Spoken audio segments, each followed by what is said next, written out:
Guerrilla cricket. Whoa. Guerrilla cricket. Whoa. Guerrilla. Take guard, man the barricades, patrol the cover boundary. At last the time is come, this is a cricketing emergency. Hear this call to arms for every cricket revolutionary. Take up your bats and stumps for the test match insurgency. At first they tried to silence us, but we would not be silenced. They threatened us with lies, so we threatened them with violence. Che Guevara, Sangakkara, Joseph Stalin, Douglas Jardine, Robespierre, Darrell Hare, Vladimir Lenin, O'Brien Kevin. Guerrilla cricket. It's not about the winning, it's about how many rules you break. Even in cricket commentary, this is the best advice to take.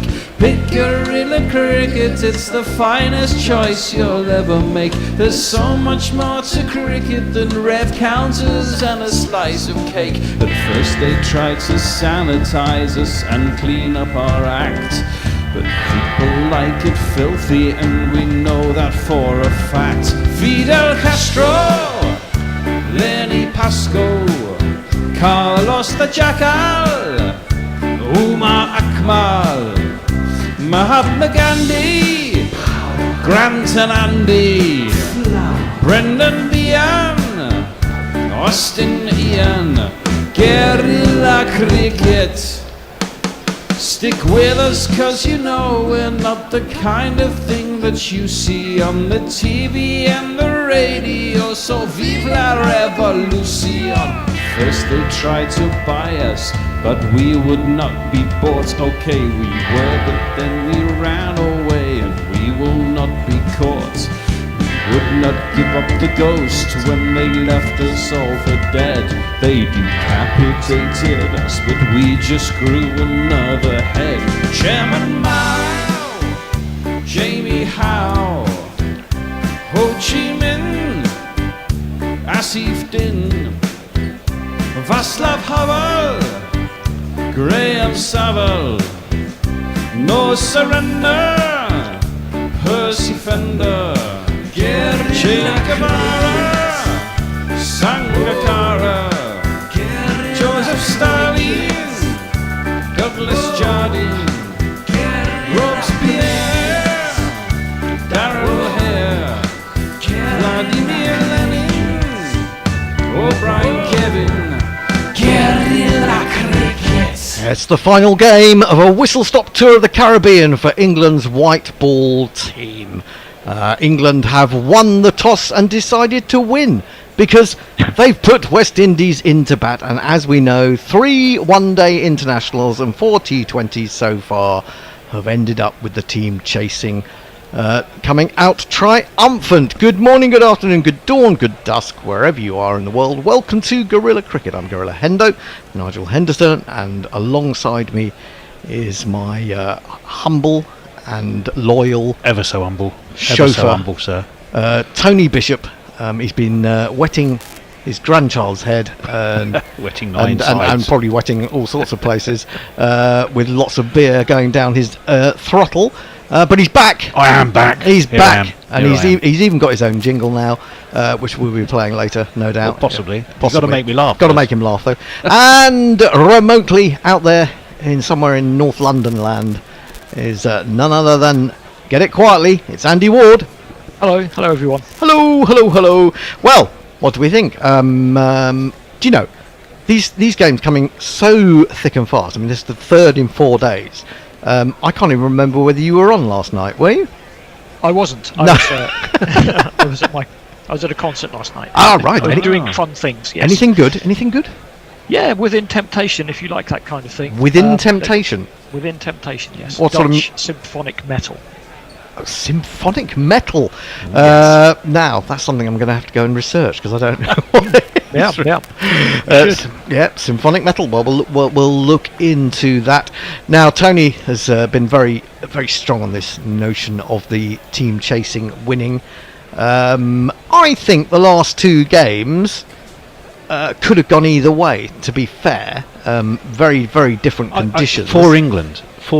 Generally, at St Lucia in T20 internationals, absolutely not the case.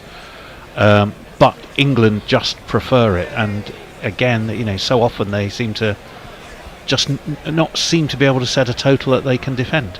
Well, I mean, to be honest, 218 you would think was defendable in a lot of cases, wouldn't you? Well, it's the highest score they've ever made in a first innings. Well, there you go. That they have failed to defend. The previous highest was 199 against Pakistan 2 years ago. Well, there you go. Andy, I wonder what you think. I mean, I'm going to go through the teams in a minute anyway, but the news is that England bring back Jofra Archer and Adil Rashid. I think Adil's just been sort of sunbathing or just in the shade under a coconut tree. On the they're beach. playing Adil Rashid and Rehan Ahmed, which is a bit more interesting. It is interesting, and of course, Rehan Ahmed coming on last night through the cat amongst the pigeons, really. It's a leggy and googly fest. 2 wickets and a run out in his first 3 balls.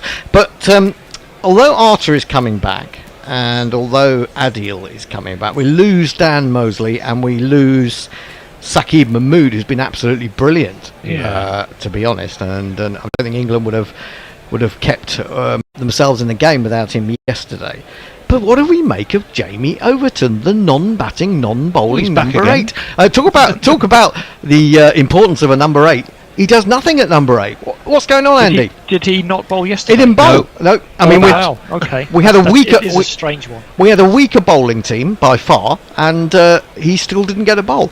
I would understand that if he'd come out and batted and sort of done his hammy while running between the wickets, but he didn't even get a bat, so he must have been injured before the game. So why was he playing? Very strange. Anyway, let's jingle up people. What players are out there? The man who took 30 off and over from Liam Livingstone.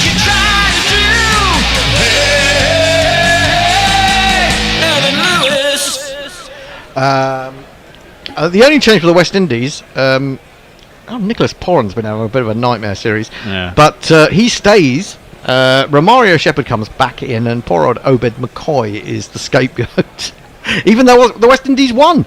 Archer it is, then round the wicket to Lewis. Defends up to mid-off and almost sold Hope, who was run out last night down the river there. He's been run out twice, I think. Has he? Oh, he has, hasn't he? Yeah, you're absolutely right. Let me think. Who am I looking for? Jofra. Bethel hit one stump. Was that Hope? Was it Bethel or was it Livingston? It was Bethel hit one stump on Thursday. Oh yes, no, I think it was Livingston last night. He wasn't. He didn't hit the stump, but it was a very good throw right over the top of the stumps for Rayan to whip the bails off. Archer is coming around the wicket. He's got 2 slips, bowling to the left-hander, and he aims at that one. He's got a toe into it. He was trying to pull it over mid-wicket. It's climbed over the first of the 2 slips. And if you kids can't listen, then you bound to see the way you get shot for crossing a boundary, And it's gone for 4. Will break your helmet, break your heart, hotter than lava, cooler than Bogart, in your face. Was that just me, or is the bass been cranked up on that? Pump up the bass. Pump up the bass. Maybe that's what Overton's in the I am rather reverberating in my seat. Here he is again, in bowls, a little bit fuller but wide left this time by Lewis. Through to the keeper, 141 Ks. Well, maybe that's why Overton's in the team. He's the tallest man to field at first slip. But I should think in the previous game, I mean, England do have a lot of bowling options. They had 9 in 1 or 2 of the first couple of games. So it's they've lost Topley, haven't they? He's out for the series. I can only imagine that there's no one left because they've sent, as you say, Topley's out injured, and they've sent Jordan Cox home. Or on to New Zealand. No one knows what's happened to Michael Pepper. He was still in the squad on quick trick, Buzz. Oh, is he? Okay. Now another toe end from Lewis as he's trying to pull that, and this time it goes flying out into the offside. Nothing catchable. As he inspects the bottom of the bat because he's using it quite a lot at the moment. 5 for no wicket. And Archer hasn't really got the wickets that his bowling has deserved in this white ball series, in my opinion. So obviously it was a good track yesterday, but and it's the same ground today. But in what way was it? Ball coming on nicely? Yeah, reasonably. And I think for England it was difficult again because once the dew sets in and yeah, that's the thing. It's the timing. It's the time of the day. It's been timed to suit us basically, but it does give a big advantage batting second. Yes, indeed. Jabs into Hope. The ball runs off what I think was the thigh pad behind square leg. Indeed so. It's a leg by. 6 for no wicket. But there was certainly... It's alright, I turned it right down, Hendo. You're okay. I wondered what the jingle was. I was After trying the to experience last time. What jingle is he playing?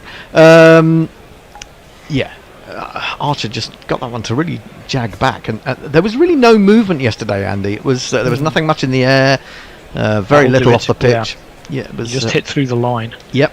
Now under edge from Lewis this time, aiming a cut shot this time. Well stopped by Phil Salt behind the stumps, and that is the end of the first over. 6 runs from it. Lewis has 5. Keep the ball out there because Lewis has played 3 false shots, just 2 back of the length balls outside off stump. He has. He looks troubled against Archer, I have to say. I think Archer has a little bit got his number, but that doesn't mean that if he gets in, he can be an incredibly dangerous player. Right, who's joined us? Well, a few people. Kieran Roseblade, let's have some gorillas, he says. Jonathan Shorland, morning all. Hello all, says Leah. Kieran Roseblade says, sorry, got carried away there. Evening all. Woof Primate, says Guess Who, mutters of course. I've gone from one live just finishing to another. You guys love and sausages. Jonathan Shorland says, it only seems like yesterday that we were last here. Within Temptation, says Leah, really suck, don't research them. But I'm sure Andy may take issues with that. Correct again. Well, it's going to be Hope facing up to John Turner, who's running him. We'll jingle him up in a minute. Just the one slip for him, and Hope flicks this away through mid-wicket. Certainly going to get one, might even get a second as Butler runs around. No, I think it's just going to be the one. Here he is. If the pitch was as much of a Turner as he wouldn't be playing today.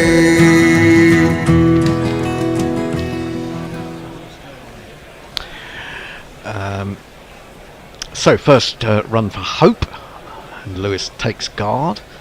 So yeah, I mean, I was saying this on Thursday, but on Thursday at least the series was still on the line. I was a little bit disappointed England bowled first. I mean, it's a dead rubber. You've already won the series. Why not test yourself to try to win a game batting first? Yeah, good point. Instead of just taking the easy way in a game where the result really doesn't matter. Yeah, no, that's a very good point. Turner in to the left-hander, and he's beaten him outside the off stump. That's a good delivery. Bit of movement there, yeah. Yeah, 133 Ks from Turner. GPL now, is the GPL open? Did we get around to opening the GPL? Yes, we did. Good stuff. First 45 minutes. 40-45? 40-45. Excellent. Remember, if you want to take part in the GPL, you pay us £1 for the privilege of guessing how many runs in total you think there will be in this game. As Turner is in again. Oh, he tries to pull that, and he's wrapped high up in waist region. He's really not finding his timing at the moment for a man who is playing everything super early on the pull shot. He's been early on all of them. Yes, it's true. I mean, considering how well he was hitting the ball last night, I mean, maybe that's the difference. It's not that easy to be early in the against Archer, though, is it? It's not really that easy, no. But yeah, it only seems to take these West Indies openers a couple of shots to really get going, though. Have looked a little bit rusty up the top. In comes Turner again, bowls, and that's played off his hip into the mid-wicket region, but far enough away from Curran that they can get through for a single. 8 for no wicket. I've got something to make your mouth water soon, Hendo. Ooh, No, not Andy, Opal fruits? unfortunately. No, not Opal. What do you mean, chocolate or something? No, I'll tell you. 'Cause you might be going full test match special and have a big cake in there. that No. only people in the studio Sadly, can it's eat. not there. We only have news of it on YouTube, but I will impart. We also have a super chat. Oh, I I'm gonna say. very nice. Say, Virginia. He's in again. Bowls driven aerially, but finding the gap. Shy Hope immediately back into the form that he showed last night. He goes to 5 with a lovely drive. He hit 100 last night. No, he got a very quick 50 and then he got run out. Quick 50, yeah. Yeah. I mean, he probably would have got 100 if he hadn't got run out by Nicholas Boren, who'd only just come to the wicket. Well, there's an element of risk in that. Maybe he was trying to hit it higher than that. It was at catchable height, but he found the gap between extra and mid-off. And Turner is in again. And he goes after that one, but doesn't time it. Hits it into the ground off the back foot. And there is no run. End of the second over. West Indies put into bat are 12 for none. Super chat. It's from the estimable Mutters, who says, let's get the super chats flowing a bit like our gastric juices, because his previous message was, I have made guinea fowl and venison sausages cooking in the oven. Ooh, I say. I'm actually wondering, Muttley, That's very gamey. is there a night, Mutters, when you don't eat sausages? Jay Grover, don't tell me what to do, Muttley. He says, in the form of one of these. yes! Super chat. Evening all, says Jay as well. I hope the wetting were mint. I've said it before, they'll make a top grand art. That's very kind of you, Jay. I really hope so. Dave Durrell, evening campers. Well, we know that's really woy pom. England win the toss and so will win. No, I'm not so sure tonight. Oh, I know. Now Tony's backing down on what he's been saying all month. Archer bowls, and well, you can say that Lewis was playing everything too early, but this time he's got hold of it beautifully. It's not so much a pull shot as almost a drive off the back foot over mid wicket, and it's gone away for one of these. No, I think he's kind of almost played it from where he is. He's gone on, he's edged forward and then rocked back a little bit just to take his weight off to allow you to, play that shot freely. But he really just whacked it from where he was, and that's a sign that you can possibly score a lot of runs on this wicket. Is it actually the same track? Don't know. Shorter now. He's in trouble there playing that one. It's really hit the bat hard, and that's a good response from Jofra Archer. Says hit me for 6. I'm gonna sort of stick it up your nostrils. We have to be so accurate as a quicker bowler, because you've only got to vary your length too short, too long, too full, whatever it may be, because the ball flies off the bat so quickly. Yeah, so your margin for error is not that great, is it? That's why you often see cutters and pace off are deployed so often. Archer in again around the wicket to the left-handed Lewis, who is rather uncomfortable in somehow steering that away off his hip, slightly higher than his hip, down to long leg for a single. Wasn't totally in control, I don't think. He moves to 13. The score is 19 I would argue for though none. that a slower bowler like Curran has even less of a window to bowl it into. I mean, if Curran's bowling on a good track, he's almost got to put it on a dinner plate. Or they're going to take him one way or the other. Well, yeah, I mean, I think the thing about Archer is he's got the pace that he could still bowl a ball that wasn't particularly good, but get away with it. That said, I mean, the West Indies just throw everything at these deliveries, don't they? He's into the right-hander. He's pulled it. It's gone way up in the air, but he's going to get away with it. It's 6. I don't know. I think that may have just dropped short. I mean, it's harsh on the bowler, isn't it? That's harsh. I think it's 4. Yeah, it is. Okay. But, I mean, this is so misleading. We saw it last night.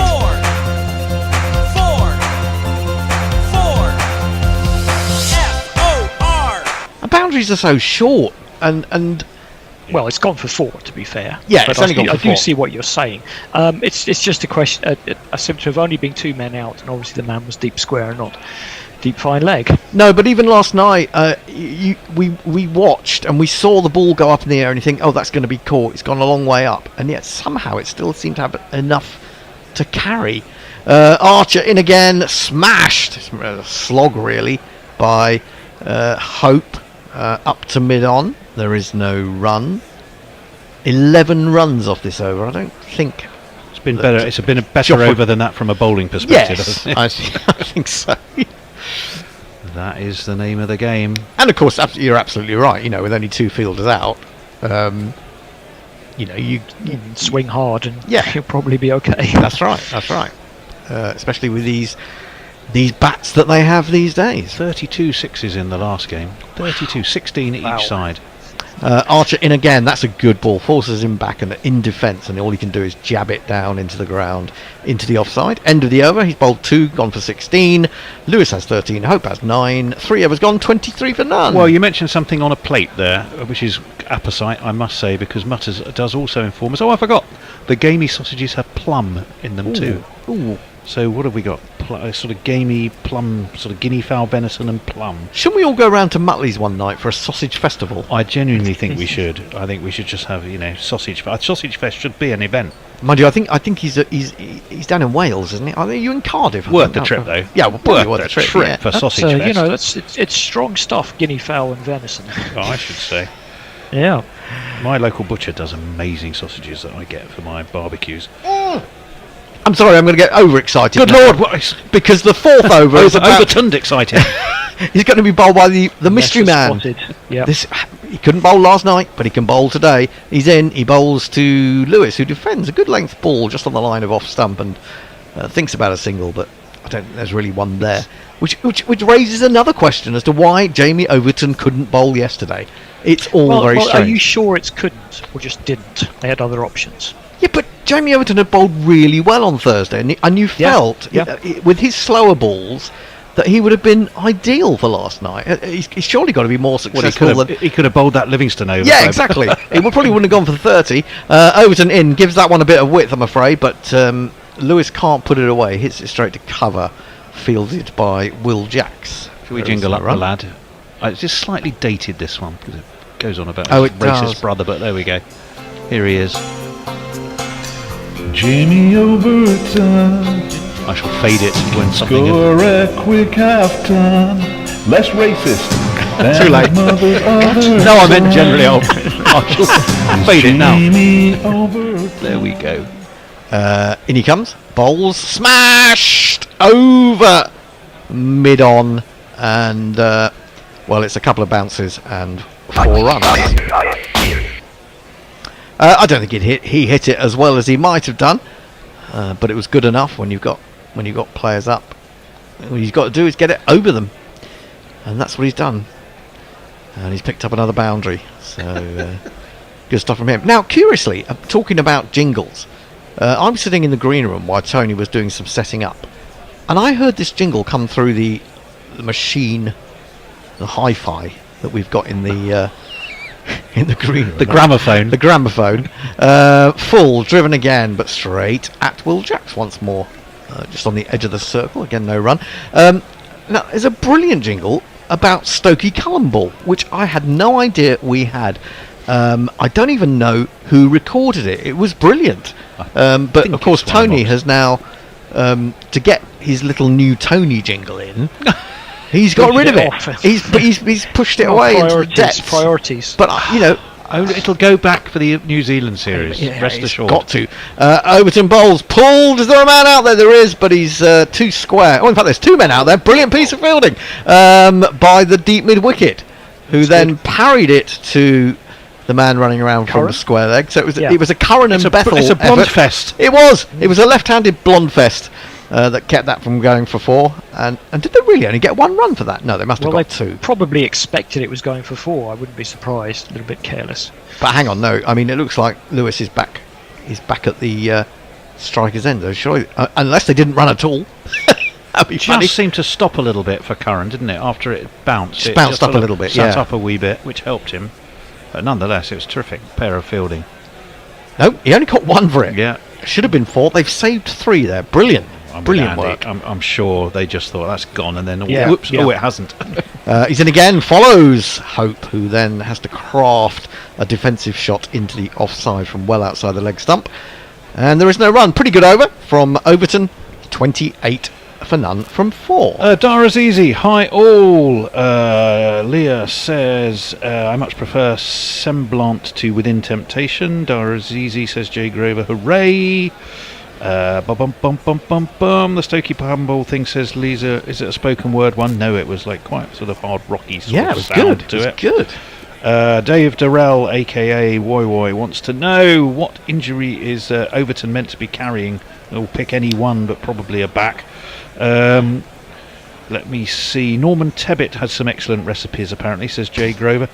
Sadly, Andy, he's never written a vegan cookbook. There you go. What a bloke. Mutters, here's the good news. The Gorillas would be more than welcome to visit Wales for sausages.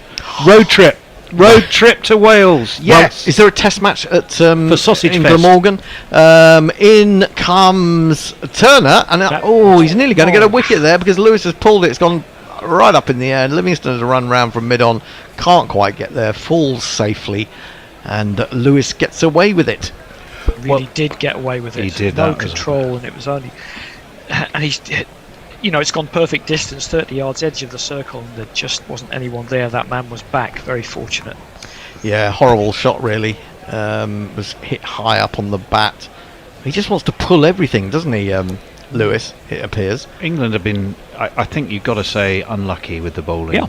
Yeah. In their chances. Mutters, by the way, my local butcher is called the Game Larder, and when I served a selection of their sausages on the barbecue to the CEO of Sainsbury's, he was all over me like a cheap suit trying to get the recipes and Trying to get the secret trying to ingredient. get the secret ingredients. But I would go there. I'd bring as a donation. I would bring you a selection of the Game Larder's finest. Turner in, beefed over mid-wicket. There is a long on in the shape of Livingston, but he's not going to get to that. And Hope picks up 4.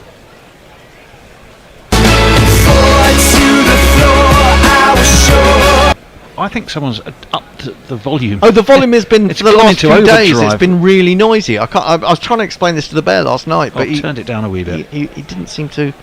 I think it may be something to do with on the actual the main mixing, panel, yeah. mixing desk, as we call it. So Hope goes to 13 again. These two giving West Indies a pretty decent start. Smashed again over the top. It's died a little bit, and good piece of fielding by Will Jacks, who picked up almost on the run and swiveled and got it away back into the wicketkeeper Salt, and they've only got through for 1. Well, it is the name of the game, but this is unattractive batting. I mean, have you seen what you would call a classical shot? I know you do what you need to do to score runs, but haven't seen a straight bat. They're really just hoiking everything. They are, pretty much. And it's kind of what they did on Thursday, and that's why they collapsed to 37 for 5. But last night it was a bit more successful. Turner in again, no slip now. He gives himself room, and he's absolutely carted that. I mean, it was following him outside leg stump, but he's pulled it, and when he connects, it goes the full distance. Let's talk about 6. Let's talk about 6. Let's talk about 6. Let's talk about 6. So again, not actually a bad ball or over, and it's gone for 12 so far, is it? Yeah. I mean, It's kind of in the slot, that ball, though. I mean, I know what you're saying. It's a length ball, but sometimes that's the worst place to bowl. maybe just a little bit back of a length, and it gave him a little bit of extra time. Not that he needs a lot of time, Lewis. He's got a brilliant eye. Turner in again. He smashed this straight, and it's going to be another 4. Well, I don't know. He's hit it straight enough, but there is something slightly ugly about it all. But anyway, 44 for none. I think a bit of a lack of nouts from Turner. 4.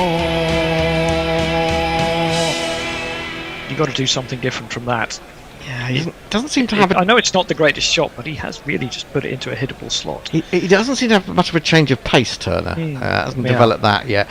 He's in again. Oh, he's whacked that's him. better, He's that's whacked better. him in the grill there as he was trying to pull that one. He doesn't seem too bothered, Lewis. But I imagine that we'll have to have a concussion check, won't we? Unless he's toe-ended that one again. No, he's Hey. so they're supposed to change the helmet at least, aren't they? Or Yeah, is that here we go. Due a change. It's going to happen. Rule? Yeah. We are due a change. 44 for none after the first 5 overs. I think I'm staying put. And he's going to take over on ball with ball. You're going to Yep. just slide over into this chair. Oh, I do like a bit of sliding. You can do a bit of sliding. Or as I'm on next and you're here, shall I just stay and sit here and do Yeah. stuff? Yeah. Oh, hang on. It's Tony who's about to come on and do ball by ball. No, oh, no, it it's Andy. And it's raining. It's raining. Very quickly, For God's there was no indication of that really. No. Suddenly, all the guys in the yellow I max blame dragging Billy. the dragging the cover onto Bloody the pitch. Billy. Yeah. You Endo get him in brought the from wickets. Newcastle, and what happens? He brings Newcastle weather. to the, Newcastle rain immediately arrives in St Lucia. What have you done, Billy, young man? Can you guys hear me? we certainly can. Oh, yeah, good. Okay, just checking. Yeah, no, you're I fine. don't know. The weather's actually been unbelievably good over the last 2 weeks up there. Well, that's because you've sent all the But, shit weather to St Lucia. Yeah, but it's going to get cold in the next few days, apparently, Billy. yeah. Tell you Anyway, what, that, it is I'm good. off air, so I'll that shut up. doesn't look great. That is not blue skies and showers, No. rainbows. No, it doesn't it look looks good. pretty murky over those mountains. Oh. If that's the way it's coming, it would be a shame. It would be a terrible I shame. guess what can we do? Fortunately, it's not 2-all, and this is a series decider. Yep.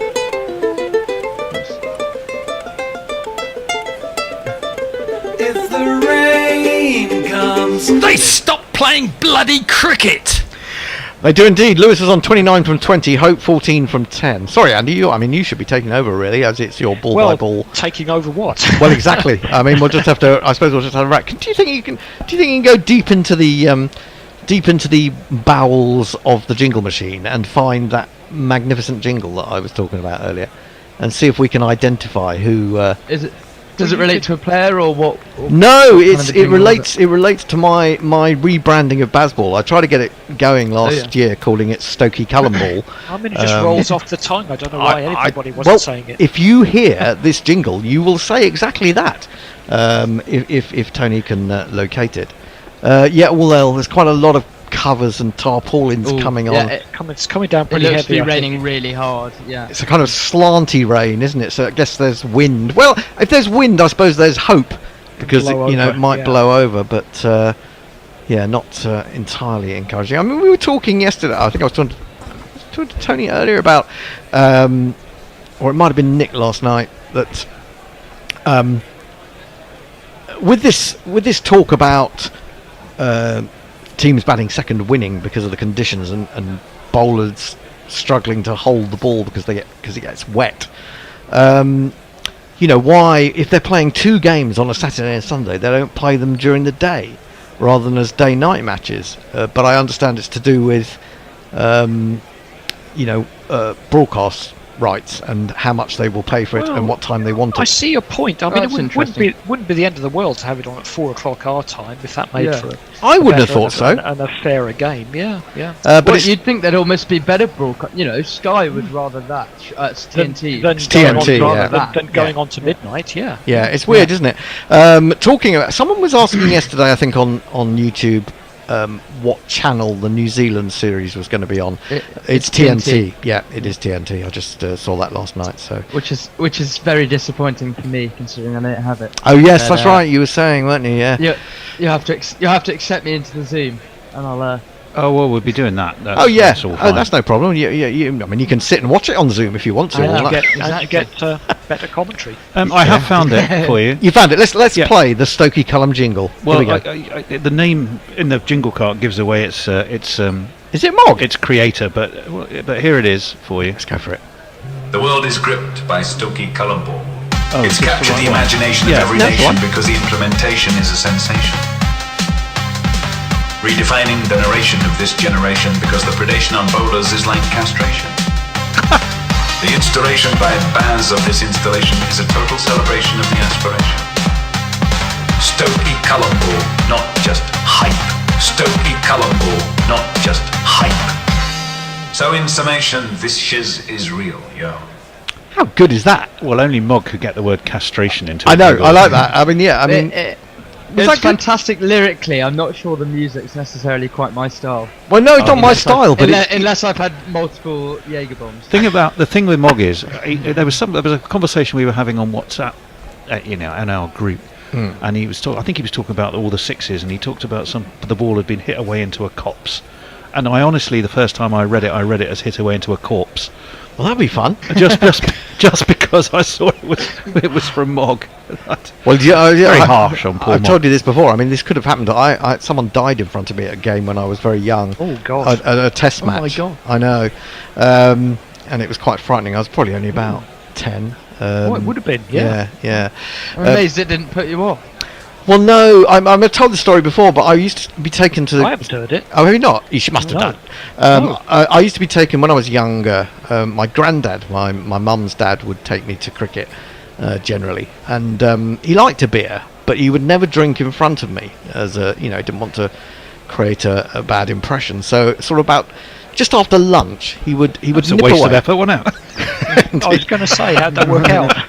He would nip away for sort of half an hour and have a beer, sitting up at the bar at the tavern, I guess, and leave me on my own. And while he left me, this poor bloke in front of me, old bloke in front of me, had a heart attack, and they were trying to, resuscitate him and That everything. is some serious liquid sun. That is Yeah, bad rain. Yeah, but that's terrible, right? A bad rain is going to fall. Hammering it. Isn't that? Wasn't that Yeah, a song by hard somebody? rain. It Hard was. rain. Oh, a Of hard course. rain's going to fall. It Oh, was I think that's it. Bob Dylan song. I think that's game Yeah. over, isn't it? No, Well- I don't think so. Well, I'm it'll not have sure- it'll have to stop pretty quickly. I would put it that way. Yeah. I'm not sure about the drying capabilities of St Lucia. the St Lucia. Yeah. Yeah, it's not You know, Lords, is it? It's not Lords. No. Yeah, exactly. No. Where's And Westy when you of need him? course, the rock hard outfield means that it might not penetrate the soil as well, but we'll see. Billy, you're on socials. Did we warn you of that? Yeah. Can you I get Blue did Sky know that. as well as YouTube? I don't think I can get. How do Well, I if get you Blue Sky? fire your way through some YouTube messages, Yeah. I am I'll quite do happy to pick up Blue Sky for you if you like, or Hendo can. Thank you very Actually, much. Hendo can. I'm not supposed to be on. I don't know if I can get onto the Gorilla account on my phone, so that's a little bit of a problem. But yes, Well, I've found some. Muttley Von Erich says during the rain break we could just have super chats for jingles. Well, it'd be a very good idea if people want to support us through this rain delay. Then we'd love some super chats. absolutely. And then a bit more chat about the rain. Jay Grover says, Hendo, I'm surprised you didn't go through his pockets. Oh, what? Might be in relation to. I mean, I was kind of sort of 38 years behind doing any cricket commentary at that point, so I hadn't, taken part You in weren't the that business. impoverished. No, I hadn't. I did. I mean, I know there are people that start businesses at the age of 10, but I hadn't at that point. That is up to date on the YouTube chats. Hendo witnessing a death in his formative years really does explain a lot. Who says that? Mog! Mog is there. He's just turned up now because of we played his jingle. It possibly does explain a lot, because I mean, what I remember about that game was that Ross Edwards got 99 and What was ground out. did you say this was? This was at Lords. This was in the Mound Stand at was it? Lords, at the back of the Mound Stand. Ross Taylor was out LBW, if I remember, to Bob Woolmer for 99 in the Ashes, and as this was going on, so it was all etched on my memory, really. Well, I was a gardener. Poor old chap died while I was doing the lawn in front of him. That was rather sad. But it was in an old people's home, and he used to sit there. He was a lovely old fella, and he used to sit in his little bath chair with his blanket on his knee, and I'd go from one end to the other, and when I came back, I'd always have a little natter to him. Then I'd go to the other end, do another line of the grass and back, and then the third or fourth time I came back, having chatted to him, every time I'd come back, I said something to him, and I realised, is he nodded off? No, he just. I literally probably bored him to death. I guess I lost going up and down and whatever my conversation. He lost the will. He lost the will. I mean, to be fair, I think he was in his upper end of 90s. So it was a sort of vaguely good not knock. so bad. This was the way my grandmother went just, late 90s. With me mowing a lawn.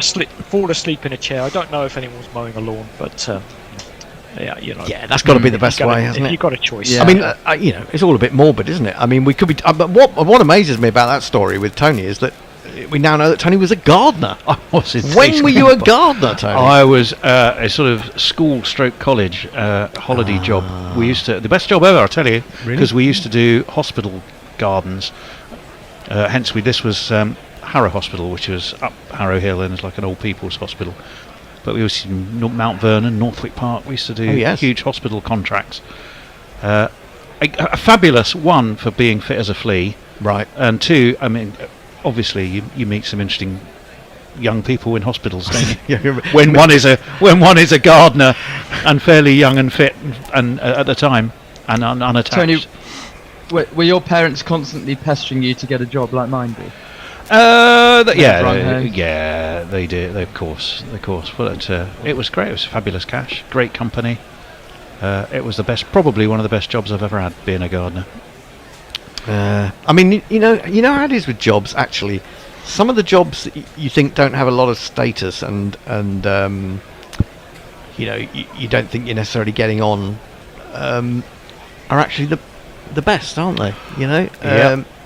Yeah. We get seduced by this notion of that we have to. I'll tell you what else. I was whippet thin. I know that's hard to believe. To look at me now. Yeah, but I've seen pictures of one Gary when he's whippet thin. Oh, Gary used to be whippet thin. Fred used to be Fred whippet thin when he was whippet thin, and in me even when I was even me whippet thin. Have we ever seen a whippet thin bear? No. Nobody's ever seen a whippet thin. Bear thin whippet. Yeah, I don't think the bear has ever been in a whippet. Of course, if you are interested in supporting us, of course, if you remember from yesterday that it was spotted that the bear has got a little bit of a bald patch developing. And so we are asking for contributions towards a weave for him. So it's the Bear Weave Project, we're calling it. So if you would like to super chat for the Bear Weave Project, we're very, very happy for you to do that. I can hear the bear screaming at home as I say this in outrage, but it's all good fun, in my opinion. Well, just a couple of socials. Plenty of messages coming through. Will Reynolds says I was in hospital with a fella that got hit by a cricket ball. Oh. Yeah. Have you guys got any club cricket stories of any major accidents while we're on the?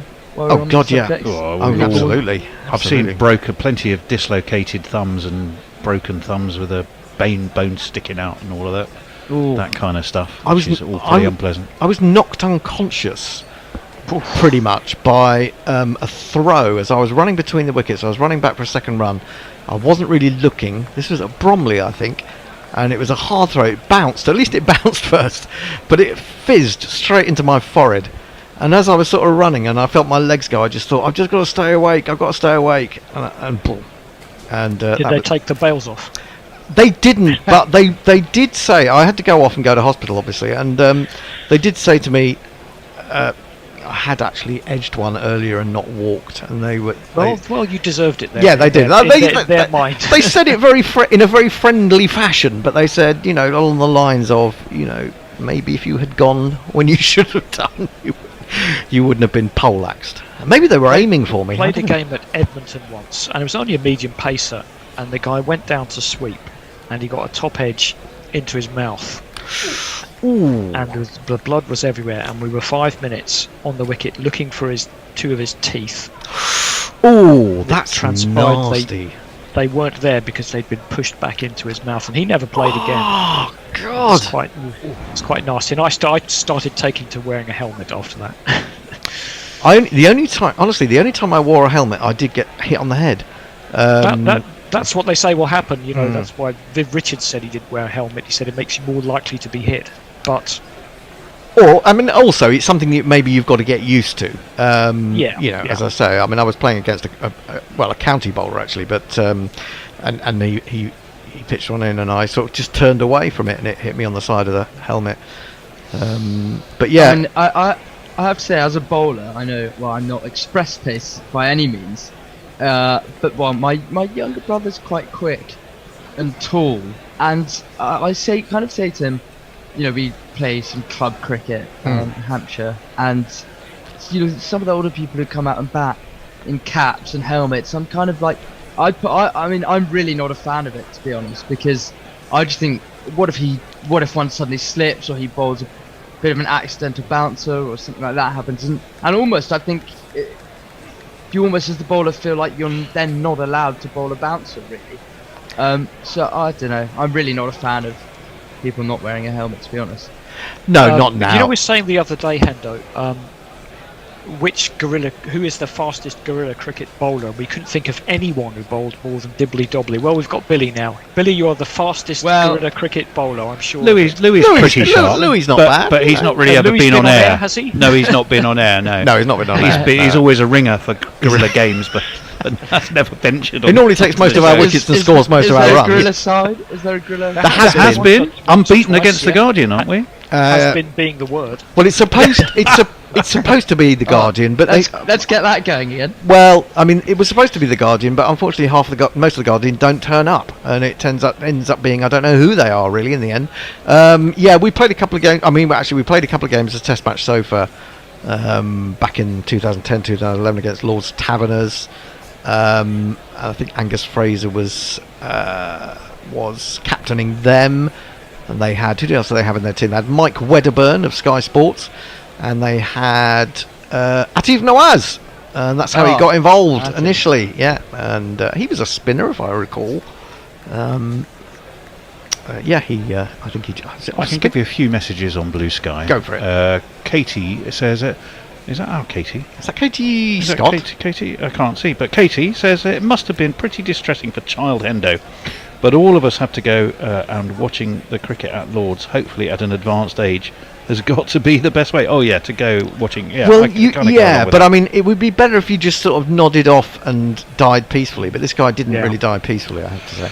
Mad Old Bat Hattie, the wonderful Hattie, says, "Evening Gorillas, Duchess Hattie, as she has been for a fee, of course." Says, "Evening Gorillas, meanwhile back on Blue Sky because YouTube still doesn't let me sign in. I don't know why. Annie previously had said, as all games have gone with the toss, I wonder if the Windies will buck the trend and win despite losing the toss." Well, Annie, the problem at the moment is no one's doing anything except watching the old rainfall. They might get a no result, which would be the best so far for anyone batting. Yeah, exactly. It's a triumph, isn't it? We have got some more YouTubes if you're there. Yeah, Billy. I'm just scrolling back to see there are quite a. There's one about Disinterested Handled said, just ask Will Pukowski how useful helmets are. Yeah, poor Will Pukowski. Yeah. Very sad. Well, multiple concussions and forced to retire. But that's the whole point. The helmet unfortunately didn't help him because he just got pinged too often. Yeah. Well, you hear the odd, Stuart Broad got one straight between the eyes off of Baron Aaron bouncer. Well, of course, never the same batter again. The tragic story of Phil Hughes. Of course, there you are talking about all these tragic stories, and Tony's laughing his head off. What is it? You found something? I've just been tickled. Well, I've generally been tickled. That wasn't an excuse. Have you got your jingle? I have, but I'll play it in a second. But it's Kieran Roseblade's jingle. Yeah, I think I've just read the same message as you. Yeah. Go on then, read it out. Well, if it is the same one. Speaking of death, my granddad predicted the Titanic would sink. He kept trying to warn people, but no one would listen. They eventually got so sick of him warning them that they kicked him out of the cinema.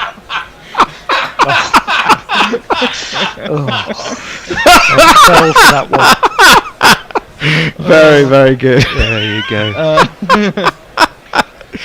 Excellent. Jay Grover says the most boring subject in the world is people's dreams. But I got a proper trauma last night about the bear's syrup taking over the world. Oh my god, that's a frightening thought, isn't it? Mark Arnold says I edged one ball into my face in a match 30 years ago. No claret apparently, and the next ball I smacked for 6. Oh. Have we read that out? No, I don't think so. Never won a helmet, and glad I gave up the game before I needed to. Well, yeah. I mean, I think when you're young, you just don't think about it, do you? I mean, I can remember fielding at short leg, and I would get in absolutely as close as I possibly could. You know, literally, so almost trying to take it off the bat. And I did a couple of times. But when I think of it now, even then it was dangerous. But if you think of the bats that they have now, I mean that's just suicidal, isn't it? Really, without a helmet, and without shin pads and all that sort of stuff. One of my teammates did get hit there, and hit in the bollocks basically, fielding there, and was kind of throwing up blood at that point. So that's pretty unpleasant as well. So yeah, I think important to say, just in case we've got some new listeners on, there's a big rain delay going on. It's raining very hard in St Lucia, so that's why we're waffling on. Absolutely, and we're going back to yesterday's game when it was beautifully sunny. Not a good sign. To be honest, that rain. I mean, almost the whole field was covered. I'm very despondent about the possibility of getting I've just read Also, sorry, go on, Billy. Well, I'm not sure if this necessarily comes into it, but of course it's a dead rubber, and if you're a player that, let's say, you went out and now got injured, that would be pretty irritating. But I don't know if they take that into account. I don't think they should. I mean, people have, not very many, but a few people have paid to watch in the ground. Yeah. Yeah, I mean, we've seen. I mean, at Barbados, people were slipping all over the place, and big chunks were being taken out of the turf. Very slippery. There was a lot of sand on the outfield, wasn't there, for the second T20 there? So, yeah, I mean, I don't think, as you say, it's a dead rubber. And I know what you're saying, Andy, but I suspect that they may not try as hard to get back on today as they might another time. Yeah. Anyway, we shall see. I can tell you, Jay Grove is trying to test out how tolerant Blue Sky is of naughty words. You'll find. Well, he's got away with a few, but let's say they're on the gentler end of naughty words. It depends. I'm not going to read them out. If you're swearing, you can find it. If you're swearing at the right kind of people on Blue Sky, you're absolutely fine. Well, I think that's Is Blue Sky on a similar vein to Twitter? It's almost visually identical, isn't it, Andy? It's HR Twitter, is what I saw it described as about an hour ago, which I thought was quite funny. Well, now let me tell you. I mean, we have over 16,000, I think, followers on YouTube. We're now close to 1,000 of those have decamped. Or there may be some new people as well. I mean, I haven't done a dedupe exercise of one for one to t'other, but we're getting up towards 900 odd, I think, actually, on Blue Sky. So you've still you remember? Do you remember 2 years ago? Fred retweeted this because he's such a mischief maker. You opened an account on Mastodon. I should think you've completely forgotten about that. No, we are aware it's there. Although the user interface or user it's impossible. The UI, that's the word I was looking for, is horrible on Mastodon. Terrible. Yeah. I was quite pleased when I moved. Well, I mean, I haven't completely left Twitter. I mean, I still keep looking at it because it's easy for me to get on the app. But Blue Sky, I have to go in and write Blue Sky to get into it. I don't know. I haven't sort of confirmed my password yet, so I don't know whether I need to do that. I only really had Twitter. I think I re-downloaded it when Donald Trump became president, purely just to see what kind of rubbish he would put on there every single day. I'm losing the plot with his... I might have to re-download it. I'm losing the plot between his new cabinet selections. I'm never sure if we're talking about the anti-vaxxing healthcare minister, the white supremacist in charge of national affairs, the dog murderer. Who else is he?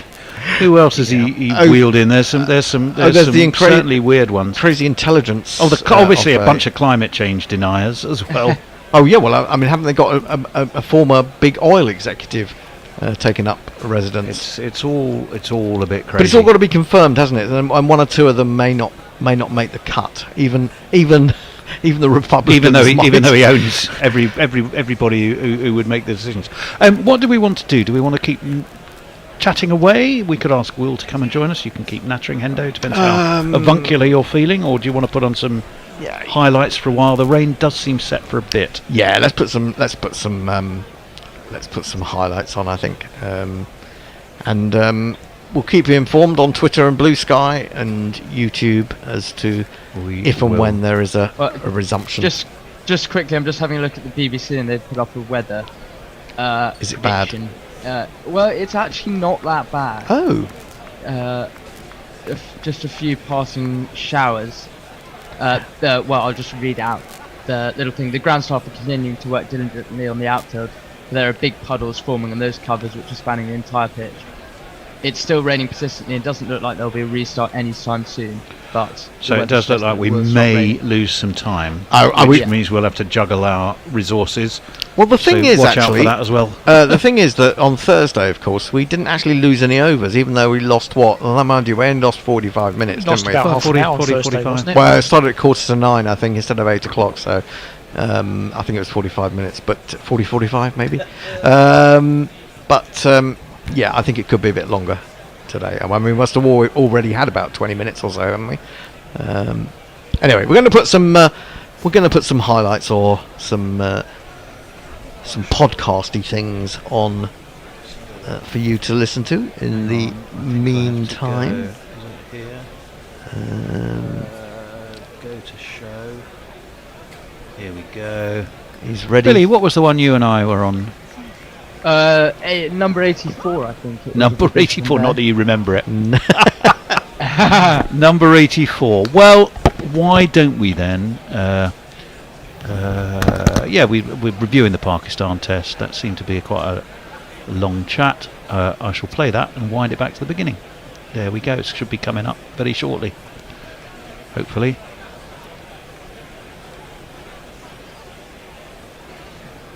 Then the complexion of the series for him might have changed, but we'll never know. It's kind of sliding doors moments. Yeah. Okay, let's move on, shall we? And shall we think a little bit about the extraordinary performance of, well, New Zealand, who's having a fabulous time recently. I mean, we talked about the women's T20 final last time, I think, and that was a fantastic day out. Then they win the America's Cup, and they win the first test. But for action, and the Bear and I glad to have a few days off, and at least the West Indies series, white ball series, kind of goes early evening through to the very early morning, and he's a bit less disruptive on the old system. We've got three things we're going to talk about today. Largely, we got to look back at that Pakistan series, which was the proverbial game of two halves, although I suppose you'd call it a game of a third and 2/3. But it was pretty different ends to the way it transpired. India hadn't lost at home since 2012 when England beat them. 18 series, I think they've gone before that. New Zealand have overturned them. And he lost about 8 tests in that time. At home. Guess who England are playing next? And we got a white ball series before them.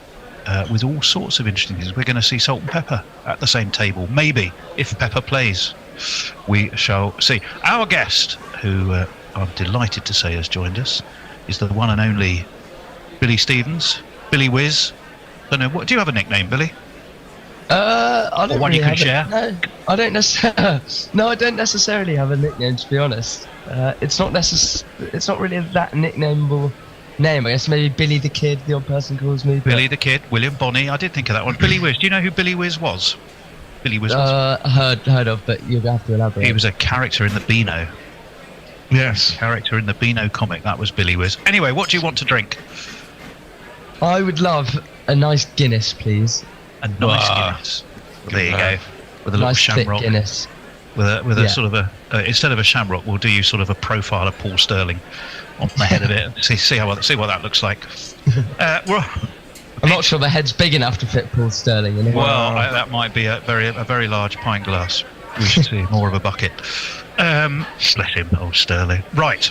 So let's start with that extraordinary series that we're still sort of reeling from how it transpired. What did you make of it, Billy? Was England's demise all about their batting? I think you have to say it probably was. Eventually, of course, the first Test match was extraordinary with all the records being broken. Brooks triple 100, Rootsman big double 100. But then, just no one scored any runs after that. I mean, if you look at the stats, I think Brooks scored 300. He only scored another kind of 40 runs aside from that triple 100, something like that. But yeah, I think it was all our batting, really. I mean, our inability to play spin in the subcontinent, considering we've had so much recent practice, is slightly baffling, really. And I think Stokes' leave to be dismissed in England's final innings kind of summed the whole thing up, to be honest. That was horrific, wasn't it? I mean, what was he? I don't know what he was thinking on that one, to be honest. I think, part of it for me, if I was interviewing Ben Stokes, I think I'd have been quite scathing. I almost think we just looked like we kind of gave up midway through that third test. Our brains are absolutely fried, and there was just no energy. We were incredibly flat. And I would kind of be thinking, lots of England supporters came over for the Rawalpindi test, deciding game, and we just weren't up to it at all. And back to the original question, I do think our batting is to blame, and with so many people like Pope and Crawley and Stokes himself in dire form. Yeah. Well, look, I'd agree with that up to a certain point, right? But I got a bit pissed off with Nasser at the end of it. I mean, Nasser was banging on at the end of it. Look at South Shaquille and look at this and that guy and how they play spin. Yeah, they're at fucking home, man. And they play it all the time. It was kind of like, well, look how they play with soft hands and all this kind of stuff. And yeah, that is true. But, that is the product of where you play your cricket, right? And England don't play cricket in those conditions. So the fact that they do go hard at the ball, it's hard to put away. You play like that your entire life. Then suddenly you're supposed to switch just like that? No, okay, you're a professional, but it's not that easy, right? I completely agree with you. My only point is, it's just very similar to India. Win the first test and then lose the next 4. And my point was, we've shown nothing. We've shown no learnings from that series to now. That series ended in February, and this, is in October. We've shown no learning or ability to adapt at all since then, which I just think is a shame. I think you've got a point there. I mean, there's already, as we thought there might be, there's an awful lot to unpack there. Shall we? So let's sort of take it a step at a time. One, to Bear's point,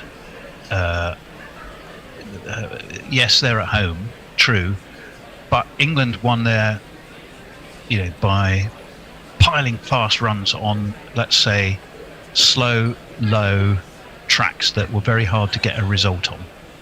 That's what they did in 2022, 3 times. Here you had the extraordinary situation after that mind-boggling, record-breaking first test, where as soon as Pakistan effectively looked across the border to India and said, well, actually, they always seem to beat England. What if we do a bit of that? So they completely changed the direction of the series with the repeat. On the second test on the first test wicket, i.e. reusing the wicket, and then 2 the creation of that thing. So you had of the same environment? No, conditions. Yeah, pitch the same for the third test in Rawalpindi. So you did have a sort of it was more dramatic. It was more dramatic than England winning the first test in India and then losing the next 4. It felt different to me. It felt not doctored, but although to a certain extent it was doctored. But it felt like I guess the first question you got to ask is, was it just smart tactics? Is spin of any kind Bazball's kryptonite? And did Pakistan wake up and come up with a revolutionary way to make sure that they turn the series around? If I'm a Pakistan fan, I go, yeah. Okay, right. There. Whilst those are all true, you also got to look at where England lost to a degree 2 of those tests. And actually, and it's harsh on Jamie Smith, but we dropped South Shaquille when he was on 20, which was 120 runs or 110 runs off the score. Plus, if he had been caught, who knows where Nauman and Sajid Khan would have got to in their bashing. I mean, that's 200 runs you've basically cost yourself there. Similar situation, Jamie Smith, and more culpable, I would say, was the second test when he dropped Agha Salman. It was an absolute straightforward dolly edge that would have been snaffled by a fucking under-12 wicket-keeper, basically. Straight into the gloves and straight out. And that cost us that game. So, I mean, you can analyse lots and lots of these situations, but actually where you lost the match, there were 2 important points in both those games, which have gone the other way. England probably win both tests, in my view. We'd have had a lead. You know, at the end of the day, if England had been rolled for 150, 60 in the second innings, Pakistan would have had to chase 100, 200, 210, which would have been tricky.